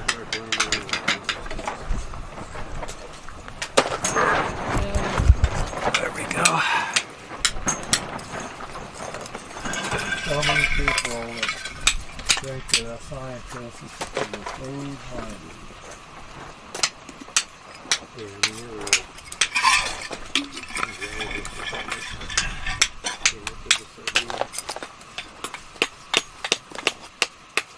Look at one little piece of evidence. I know better than Ignore everything else. I know better than Egyptologists.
Pretty much dry.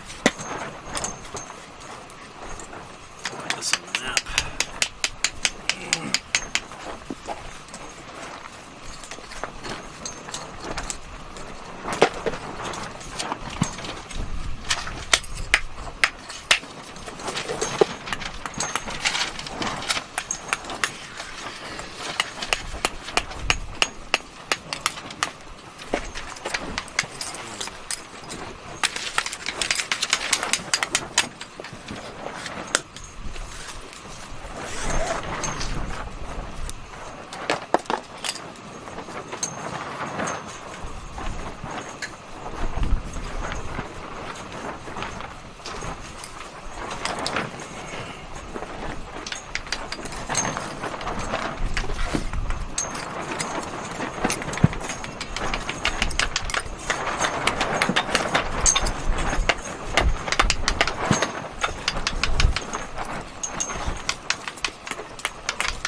So right now I'm going to add this little mini jacket right here to our map. I've already got it, well, I'm just going to label it, I guess. I've already got it on the map, but now I can give it a number once we've got it out of the ground. That's generally the way that we do it in order to keep things from getting mixed up, is we don't really give things a number until we pull them out. And so now that I've got that extracted, we can number it.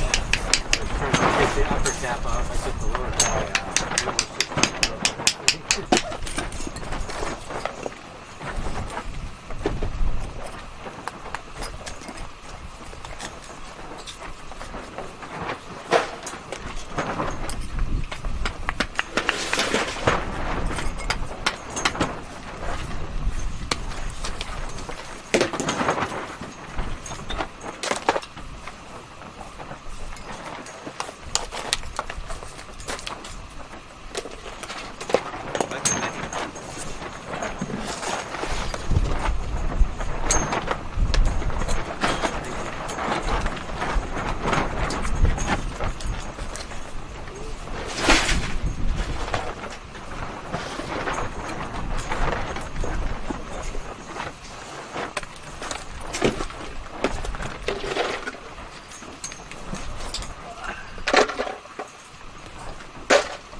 Whoa, man, the plumb bob looks sad. Damn.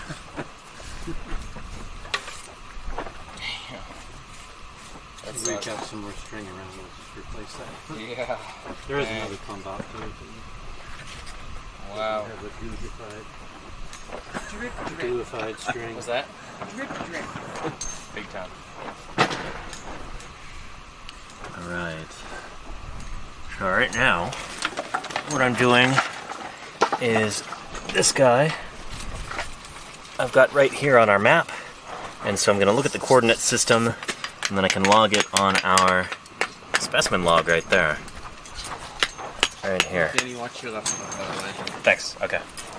Is that for this? Yeah. Okay.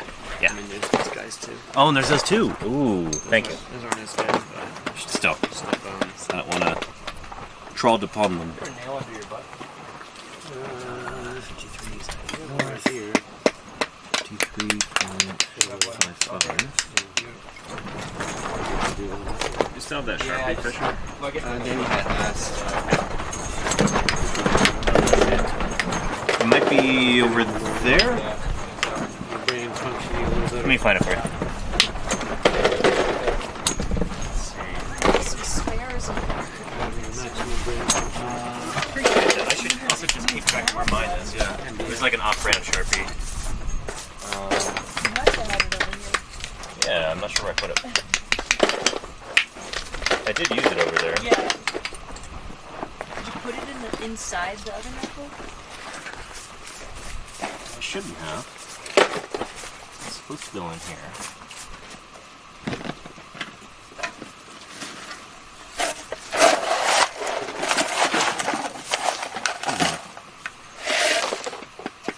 I'm sure it'll turn up. Can Nick borrow one of yours in the meantime? Yeah.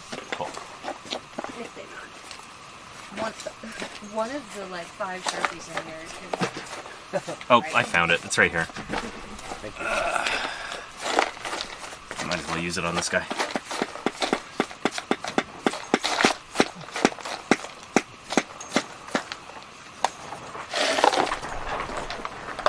You're going to get a big crack down. It's terrifying. No structure. Yeah, that was big. All right. Got that labeled.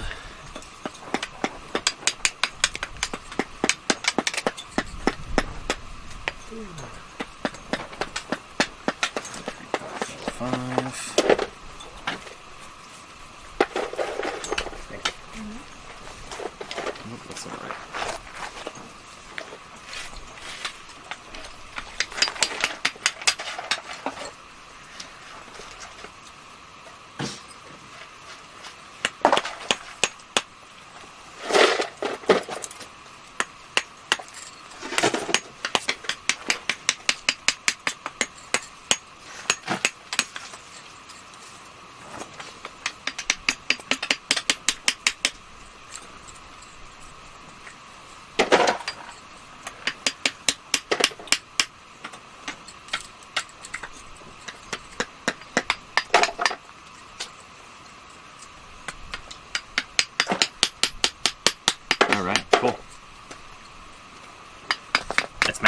Beautiful.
I lowers those things.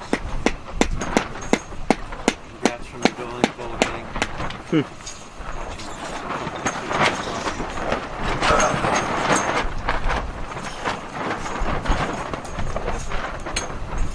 All right. And Godshammer says, find anything good yet? No, just a few dozen different bones of a brand new species of iguanodont dinosaur. Nothing too exciting. Still had a slow leak in a tire. So Phil. Oh, Phil.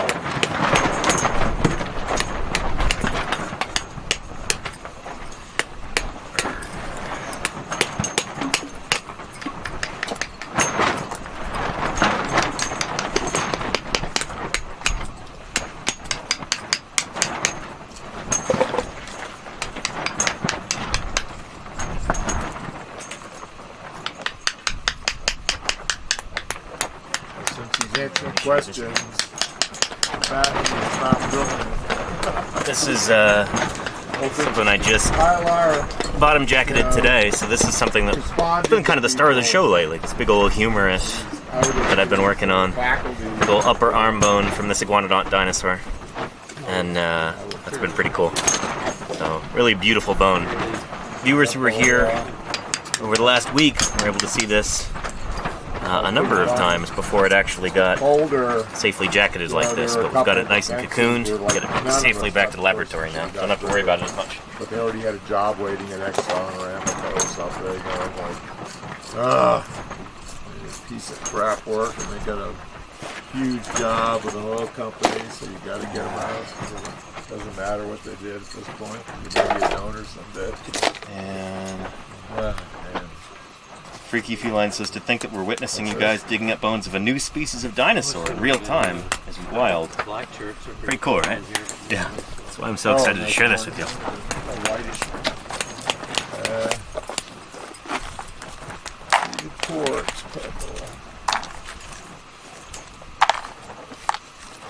So, I'll show you what's going on over here. Move the camera.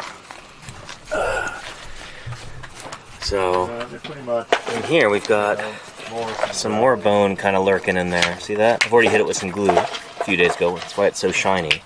That's coming out right here. And so I'm going to try and work around this area, and we'll see if this bone continues in there. Because if it does, it'll definitely be worth collecting. So that's my project for right now, is working around this area.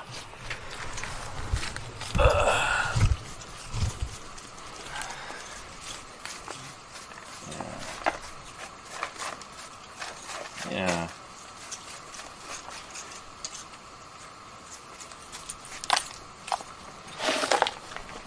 And Godshammer. I'm glad you think this is so cool. It honestly is. I don't know.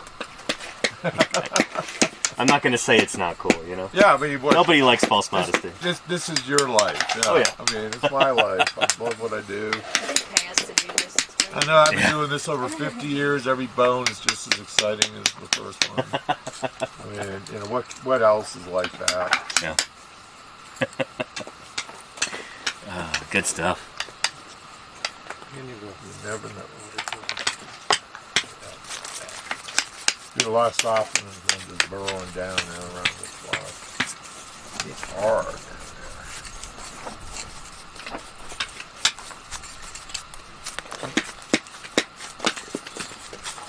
Oh, are you done with it?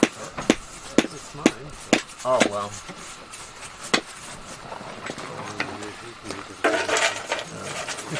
Back and forth. You got more in there? I got more in the trailer.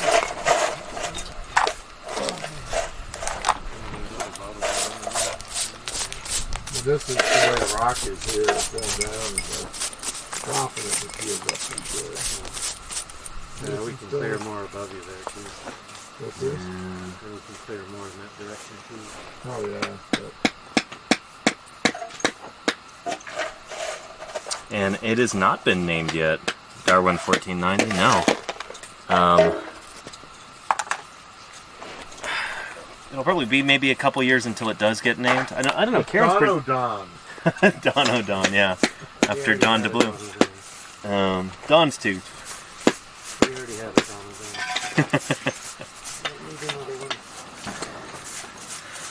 It's probably a beetle already, you know. So many of these names.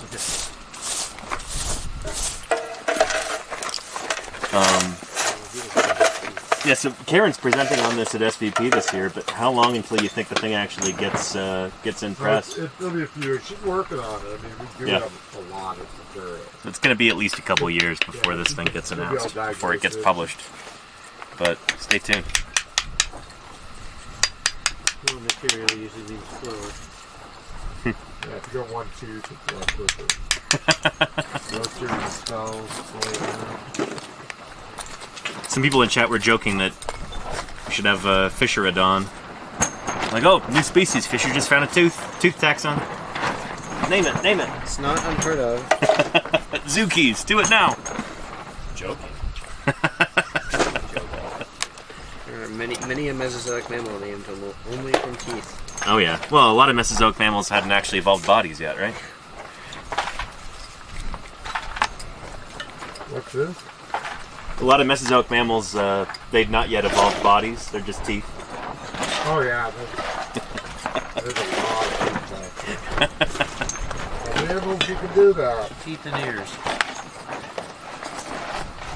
Some of them are just lower jaws.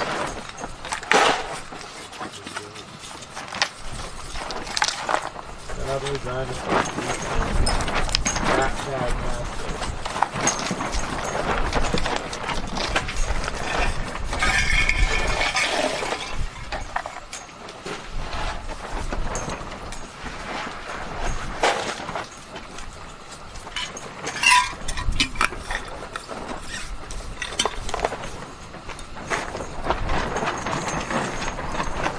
And Chomanek, I'm glad that you answered your own question there. Yeah, ground penetrating radar it's of no use in a place like this. Yeah. Yep, we've tried it. Yep. It's been tried and it does not work at sites like this. Like you were guessing, the bone density is too similar to that of the surrounding rock.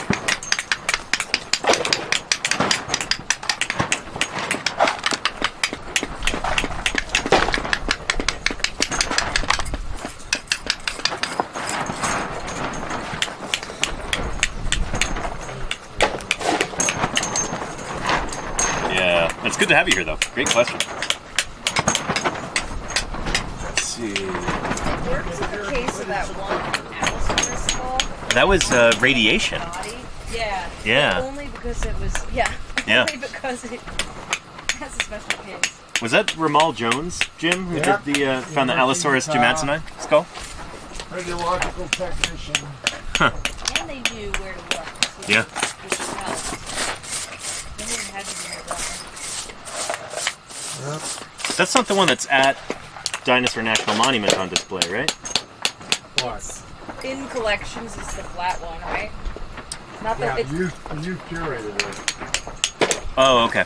Yeah, I got photos. I figured it wasn't the same one. You usually don't put a holotype on display like that in, I don't know, in that kind of a spot. I don't think he was going above the bone there. Yeah.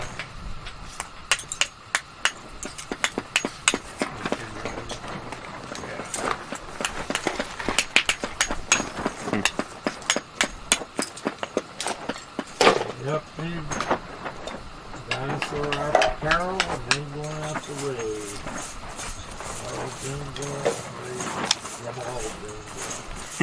Do you think they're the only married couple in existence where they each have a different dinosaur named after them? Carnegie. Oh, yeah, well, I guess, yeah. Yeah. Andrew and Louise Carnegie? Yeah. But they weren't paleontologists, though. No, yeah. Well, Oh, I didn't specify that, did I? They're just amateur folks. No, but you're right.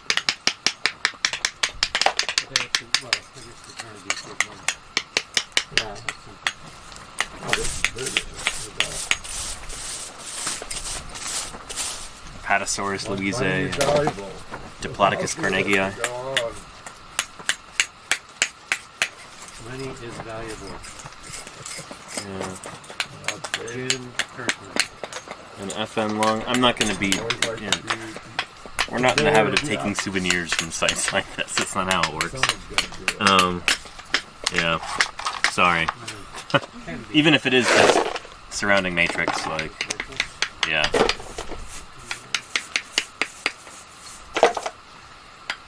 And Godshammer, rarest find from another site. Could you elaborate with your question? I'm not sure I know what you mean. I don't think I understand.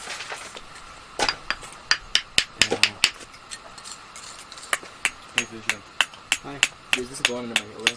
Yes. It kind of sucks, but it's all good. That looks like a decent one. Definitely. It's pretty three-dimensional.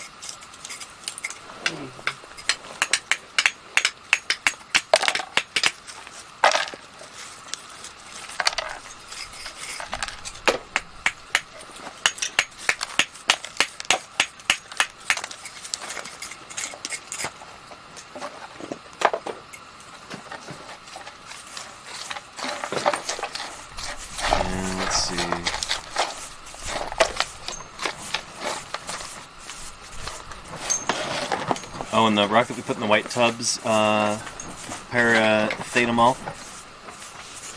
So it's kind of an insurance policy for us. So when we're working in rock like this, you'll see me kind of put rock into this scoop, and later it goes into this bucket.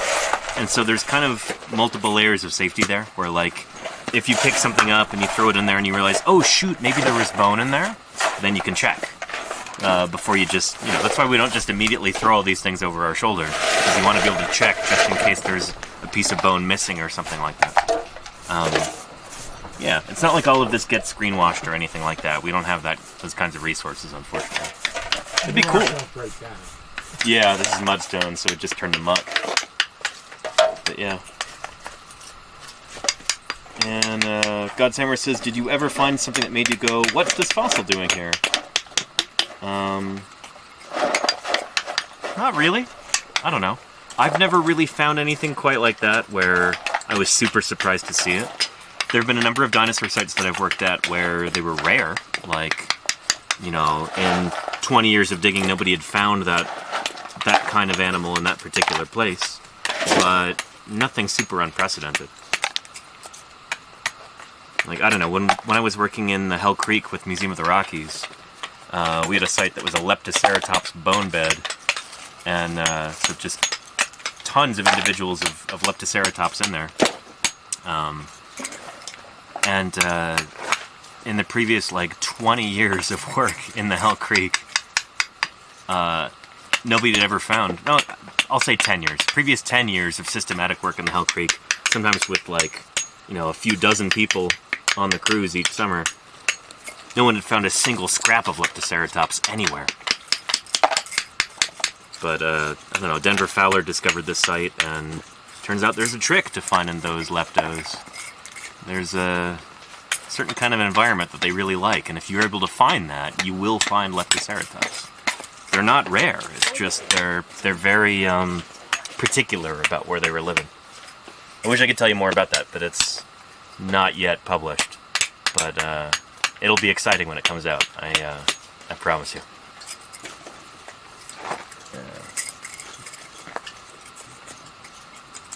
Have you ever found baby dinosaurs or a pregnant dinosaur? That's not a silly question. No. Let's see. I have worked on a very small Tyrannosaurus before. The chomper specimen. I think it's Museum of the Rockies specimen 6625. It's the smallest, like, baby T-Rex in the world. It was probably about a year old when it died. Something like that. I don't know. We don't have long bones to do histo yet, but it's a small critter.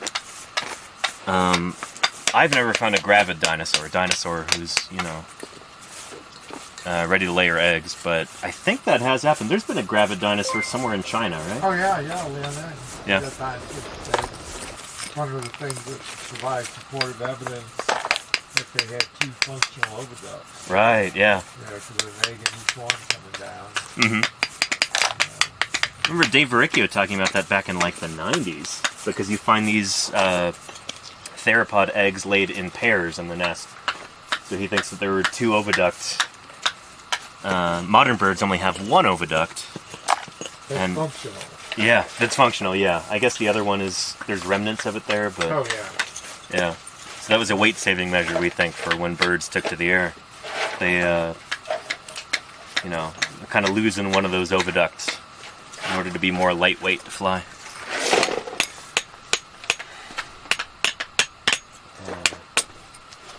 And Andrew Holding, thank you for raiding in. Welcome, Raiders. It's good to have you here. Thanks for joining us.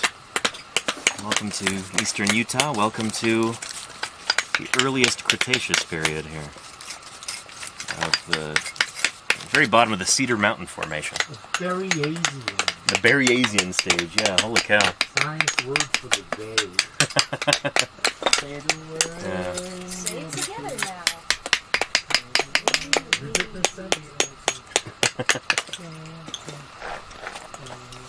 Yeah. And Maddox says, now this is content. Thank you, Maddox. I appreciate that. Now this is stuff. I never really liked that word very much, content. It's just, you know, it sounds like you might as well just say slop. Yeah. You know, it's like, yeah, the content. It's like the vaguest thing you can say. This is stuff on the internet. Yeah. Here's a thing. Here's things, I guess. Here's some cargo.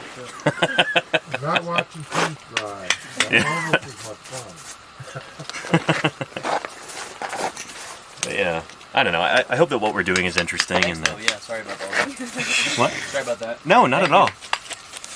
No, I was the one who said it that way. Prompted you to, I don't know. The thing that we do. Like, I guess other people who have a job similar to mine might call themselves content creators, which just sounds like... It sounds like, you know, yeah, I shovel slop all day, you know? Isn't everyone who has a job a content creator? The content is here. You're a content facilitator. Facilitator, thank you. Content removal. Packager. You're a content translator. You're a content educator.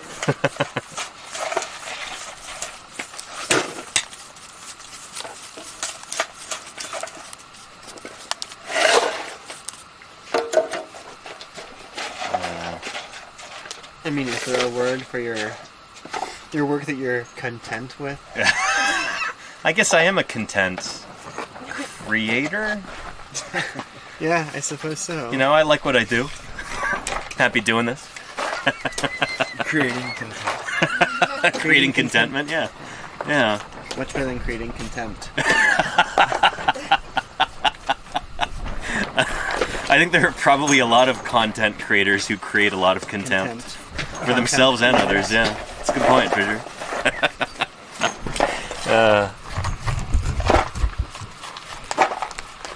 Content providers are contrast. Right. Yeah. It's ironic because half the time they're failing to provide. All those outages. Yeah.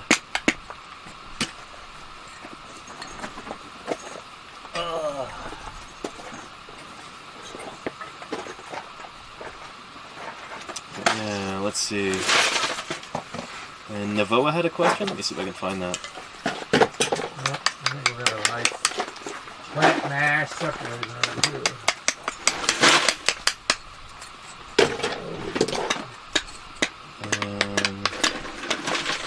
What was that question? Somebody was asking about endogenetic lineages or something like that.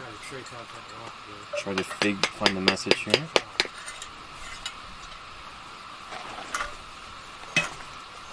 Where is that?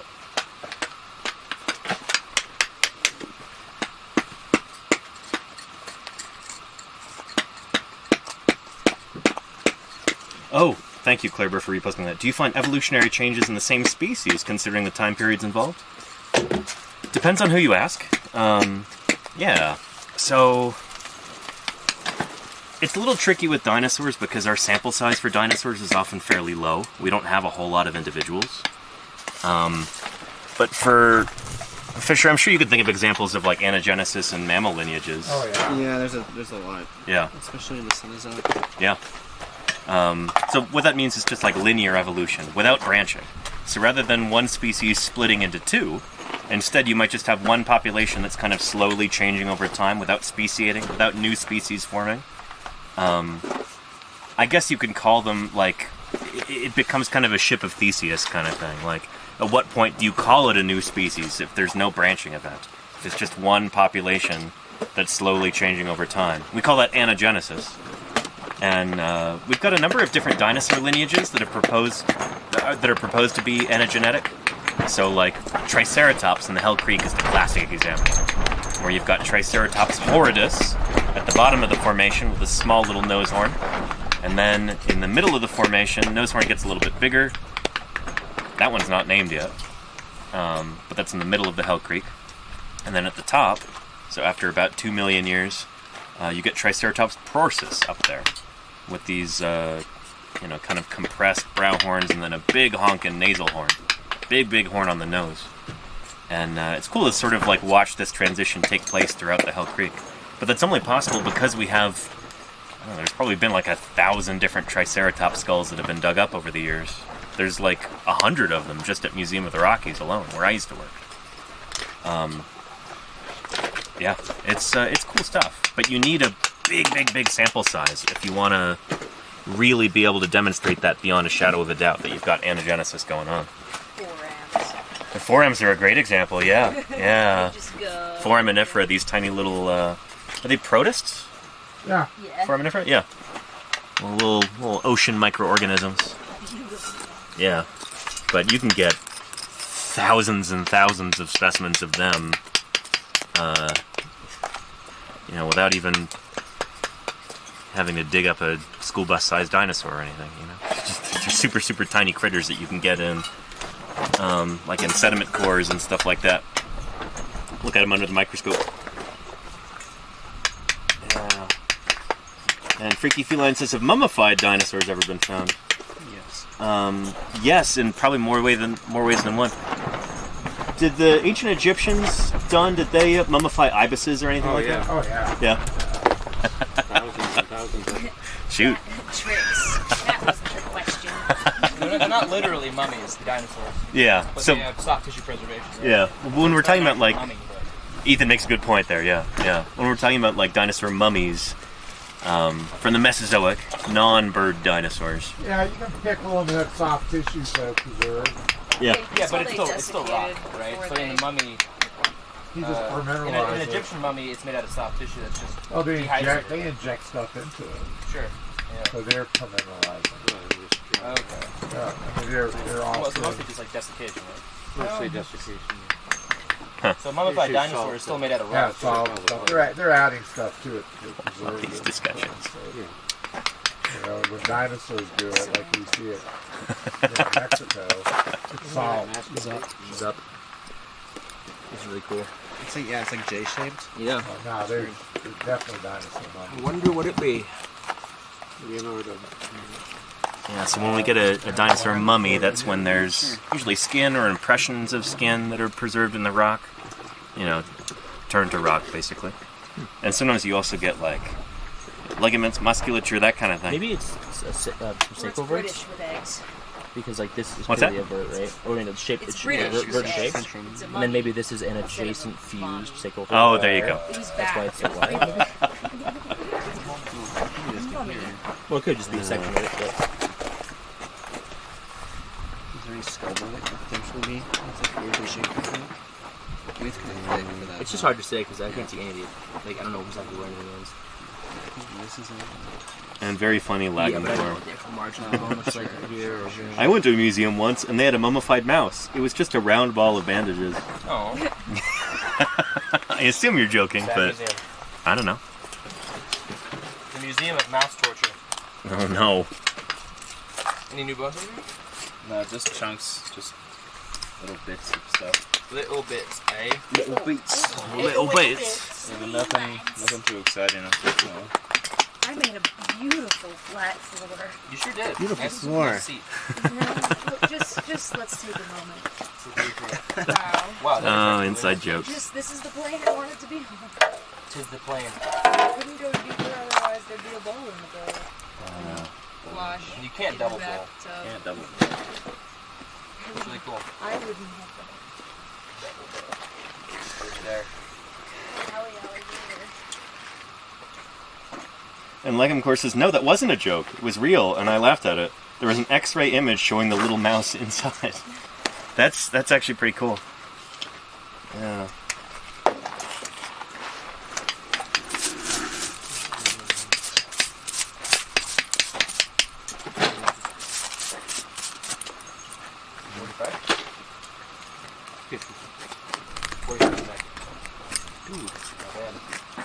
Not bad for a guy with no watch.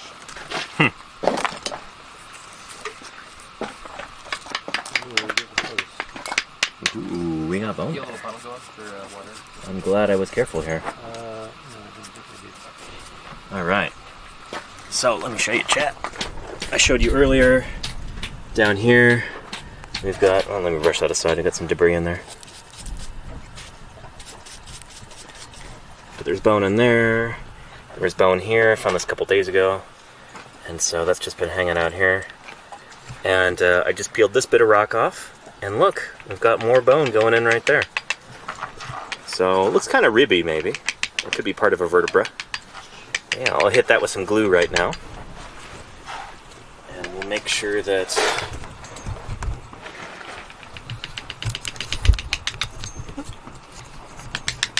Yeah.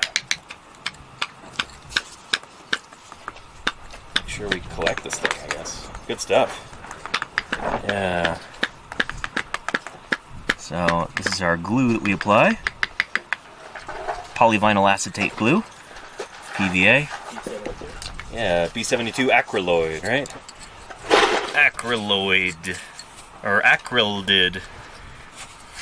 According to this. that O looks like a D. B72. Yeah. So this is, it's a, like, plastic glue that gets dissolved in acetone. Acetone is like nail polish remover. And we put this on the bone. It's a penetrant glue, so what it does is it seeps down into the bone because it's really thin, in the same way that like acetone, nail polish remover, is very thin. It's less viscous than water. And so the plastic dissolved in there gets drawn down into the bone, and then the acetone evaporates away in a few minutes and leaves the plastic inside. So it's like a penetrant consolidant glue, like I said. And you get to see that in action here. Yeah. I wrote consolidate in a government document, and they said, "What does this mean?" Really? So I had to write like adhesive or something, because I was like, I'm not writing glue. The preparers will be mad if I write glue. We usually just say glue in the I know. quarry, but That's you know, like- as field people. It's like, Yeah. kind of. He's like, you're right. That was not a word for other people.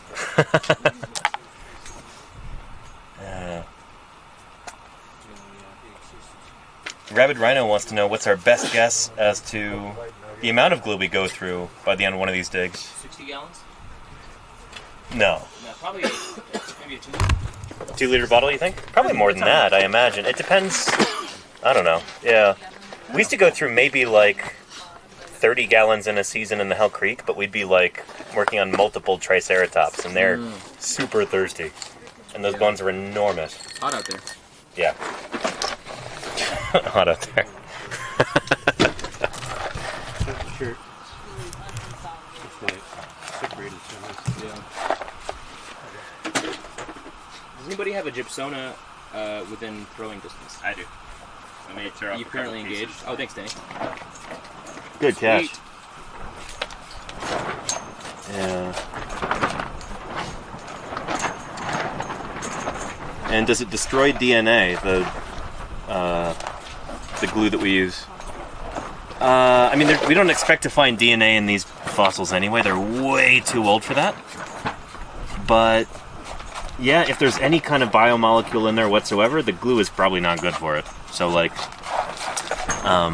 people who are looking for, people like, molecular paleontologists like Mary Schweitzer, the specimens that she works on, she prefers not to have ever any glue applied to them, because that could mess things up. But there's no DNA in these bones. They're just too old. Yeah. So I doubt we'd even have any proteins or organic stuff at all in these, but it's possible, I suppose. I don't know. I think it's only ever been from the late Cretaceous so far. Like Hell Creek and Judith River formations, maybe. But I don't know. I'm not super up to date on some of this stuff.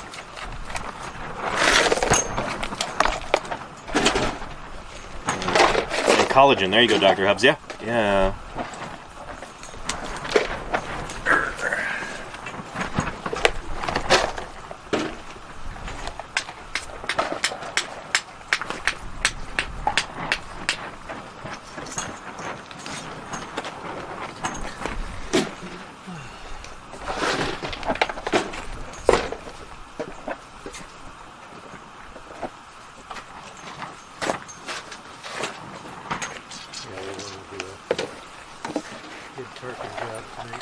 Right.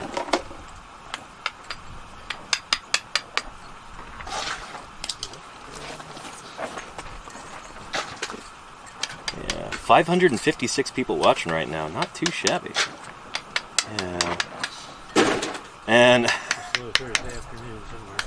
Nacho Man SV is attempting to make a joke here, but it's here. As there's no proof that dinosaurs didn't wear hats, could you conclude the possibility that they wore top hats? Could I concede the possibility that they wore top hats? We learned about that today. We were literally watching a master's thesis defense via Zoom during lunch today, and top hats for duck-billed dinosaurs was kind of an analogy that was used to explain the morphology of their different crests. So yeah, that's really funny that you said that. There were some neat figures too, like top hats versus baseball caps and that kind of thing. But yeah, odd coincidence. Yeah, there were a number of different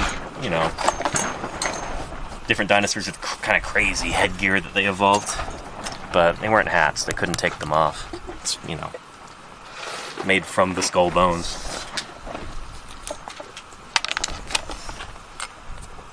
But I'm not sure how well top hats would fossilize, if just taking this joke seriously for a second. Like, if dinosaurs did wear top hats, would we ever expect to see that preserved? Top hats are usually made of felt, right? Felt, and I think it's starched or something like that. Only under exceptional preservational conditions would you have that kind of thing. Yeah, and most of the time they'd be knocked off. Good point, How Jim. often would you see them wearing them? And then if it's laying there in the mud, it gets compacted. And, Yeah, it'd be really hard to recognize the top hat. good point. So like some of these big plant debris things we're finding, it's like, Yeah. no, that was a top hat. Dang it. Presumably dinosaurs would have made them out of natural materials. You would think so, non-synthetic. If they were able to synthesize them. Well, Yeah, yeah. yeah. Felt. Then harvesting a lot of little mammals to make felt would have been tricky. How many little Morganucodons would you need in order to make a top hat? Yeah. Mammals are only teeth, so they're not a good option. There you go. Yeah, some of them. Yeah. Oh boy. Oh, yeah, if they made enamel hats, we'd find The Phelodon's a skull. Yeah. Okay. Did you name Cephalodon? That's co-author. Yeah, Nice. Yeah. Yeah. That's when we set up the researchers. I guess we're digressing to the point where we should probably start packing up soon. Yeah. It's coming up on 5 o'clock. We're all getting a little goofy here. It's 5:50. Yeah. But yeah. And I don't have it. Let's see, the good stuff's capped. Yeah, I've got a couple little things, but not much. oh, and holy General, cow! most of my stuff ranges. Tracksuit Gohan says, "I used to live by the Cleveland Dinosaur Core." Yeah, Cleveland Lloyd. Very cool. Not too far from you. Absolutely. Yeah. Any hats out there? Yeah. I've been to Cleveland Lloyd a number of times. I mean, that's probably my separator. That's Here, this is your big plant mat. yeah. Shoot. So we have real life federal agent here in the quay over there. Why do you gotta say it like that? Agent. Oh shoot! It's the feds. To what? The feds. Yeah. But yeah. Emily's our Bureau of Land Management paleontologist for the region. For the region? For Eastern Utah. Yeah, so technically I'm the Bears Ears paleontologist and the Jurassic National Monument paleontologist. Ooh. So that includes Cleveland Lloyd. Yeah, Very I cool. think you Shoot. go all the way up through the Uinta Basin. Too. Yeah. Holy cow. Eastern Utah, yeah. The Is there- plateau, Is there basically. a Western Colorado Utah Plateau. paleontologist? No. There's very few regional. I was gonna say there's not a lot of fossils out in the western part. Well, there's Allen down in Great Staircase. Okay. And then Ellen Titus. there's not as much BLM land. And Georgia has multiple states. Yeah. A lot of that's like and farmland. then Georgia does region like statewide. And regions. Danny, the West Desert Yeah. has some of the most important Cambrian Ordovician on planet Earth. Oh. I mean, the so it type does. stages of the Cambrian are in the West Desert. Really? The Drummian and all that, yeah. Out kind of toward Nevada. Yeah, out, near Delta and that area. Okay. Yeah. Stansbury Mountain, not Stansbury Mountains, the Rio Peak area, but it's world class. We have 4 different levels going through the middle Cretaceous and the middle Cambrian into the lower part of the upper Cambrian. Shoot. The soft body faunas. Uh-huh. We have hundreds of things. We have like 12 kinds of jellyfish representing 4 surviving families Jeez. that are preserved in like cellular detail. Uh-huh. The West Desert stuff is as important as anything. I They shouldn't be make slagging it national off. I parks apologize around to the it, West Canada, Desert. China. Yeah. Here we barely notice it exists. It's a global geopark, a similar thing, the Ordovician of Morocco, Niger. Those are like global geoparks. Yeah, yeah. Yeah, really held in high regard by scientists. Very cool. Well, there you Yeah, have they it. describe something more new soft body stuff there than they do dinosaurs. We're not catching up with them. A dozen or so soft body things per year coming out of that. So. I'll defend it. I don't work on it, but it's state paleontologists. I know that's every bit as important as what we're doing. Just a different crowd. Still making manage over there also. Yeah. Once they doubled your pay. This is enough. Yeah, No, I'd like to Utah's a see heck him of a do it region. like a Cambrian Seriously. museum there in Delta, Utah. Yeah? And you got all these rock shops selling like, $1,000 trilobites. Jeez. And stuff. Go over there sometime, Danny. See Yeah. what they got. No, I'd like to. It's like crazy. Delta's like up in the northwest, right? No, it's west. It's west, okay. West of here, yeah. So pretty much you'd almost hit it if you went due west from here. Yeah, I usually stay the night in Ely, Nevada, when I'm heading back to California. Yeah, Would it that's be- north. That's north, okay. Delta. No, not Elko, Ely. Yeah, but I think. Ely's like, I think, Is it west of Delta? You probably driven by there. Yeah? Yeah. I should check that out. Did you say there was a museum, or you'd like to see one? Well, there's rock. They have a little museum that they're trying to get a real museum. Okay. Like a sign on Main Street. They Yeah. had 20 years. Great Basin Museum. Okay. And but they have the Great Basin Museums in town. Yeah. And of course, right there is where you've got the Topaz, the Japanese internment camp. Yeah. Yeah. There's stuff going on out there. And they've had Scott Foss, when he was regional BLM paleontologist, and me out several times after how we could do something with the West Desert. Yeah. You know, it's just getting someone with the priorities to get that museum going and try to make it a clearinghouse. Heck, Scott was talking about the BLM bulldozing places. You know, BLM reclaimed some sites out there, destroyed some like world famous sites in the process. Like, oh man, Spunk Gully, destroyed it. Yowza. But that's how a lot of things do. This thing? All right. We've got a question. Are there any Opabinia in those Cambrian deposits? Probably not. That's a Burgess Shale. Really? They got tons of Burgess Shale stuff. They got Anomalocaris. They got all of them. Wow. No, we wax the, it's diverse, 4 levels. Any Picaya over there? Yeah. I think one Anomalocarid was actually named after Jason Cooper from there. Yeah. Cool. He collected it and donated world class. Well, we sell a book in a bookstore. Stop in, buy it. You know, what's the title of the book, Don? Extremely, full color. It's like $20 on the Cambrian of the West Desert. Yeah, you were telling me about this last year. Gorgeous. Yeah. Buy it before it goes out of print. Because it is an amazing book. Maybe I could ask Don to pick me up a copy when it goes home. Jellyfish and things. And, yeah. All the fossils from there have been going to Kansas for the most part. Interesting. Because their Cambrian team is really linked into a lot of the community.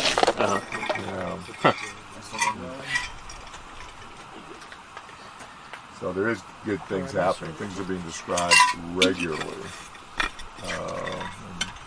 in world journals. Cool. Regularly. I really don't know enough about the Cambrian. Dozen things a year at least. Yeah. So all right, let's start making everything windproof and waterproof. Sure. Start to wrap things up. Let me wrap up the stream and then I can come help with the teardown.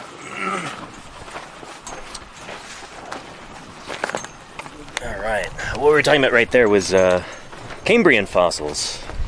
Around about 500 million years old, so about 250 million years before the first dinosaurs. It's amazing the number of cool fossil localities there are here in this state. Utah, really special, really, really special. And I hope you've had a special time here today, everybody. We're going to go ahead and wrap this up so I can help with battening down the hatches. We're expecting some rain tonight, we think. And so we want to make sure that the quarry is nice and safe. All these bones are protected, so they'll still be here in the morning. Won't get damaged overnight. And anywho, let's see who else is live on Twitch at the moment. And we'll go right into them, so don't go away just yet. Who else is on? Let's see. Alvea Sanctuary.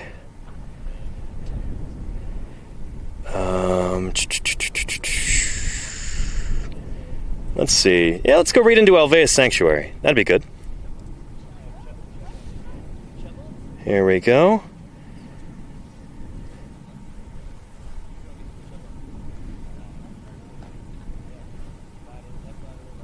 Raid Alveus Sanctuary. It is follower, subscriber only chat, just so you know. But really cool animal sanctuary in Texas with some live cams on some of their critters. It's a good time. We'll go check them out. But thank you everybody for another fun stream. Hope you had fun today. I hope you learned something. I hope you've got either a newfound or an embiggened appreciation for fossil science, for the history of life on Earth, and for our public lands here in the United States. We've got, Bureau of Land Management officials like Emily here working to protect our fossil heritage for future generations, and it's been great having her here in the quarry. And I'm trying to impress the importance on you of why it's so vital to have protected lands like this. These fossils need to be studied. They need to be kept in museums. They need to be preserved for future generations of paleontologists and the public. So that's what we're trying to do here. Anyway, thank you everybody for your questions, for your viewership, for your enthusiasm. Thank you, moderation team, mods. Appreciate your hard work. And thank you everyone who's supported the channel financially. It's the only reason I can do this, and I'm deeply grateful for that. So thank you very, very much. Anyway, let's go right into Alveus Sanctuary. I'll see you there. Until tomorrow, bye-bye.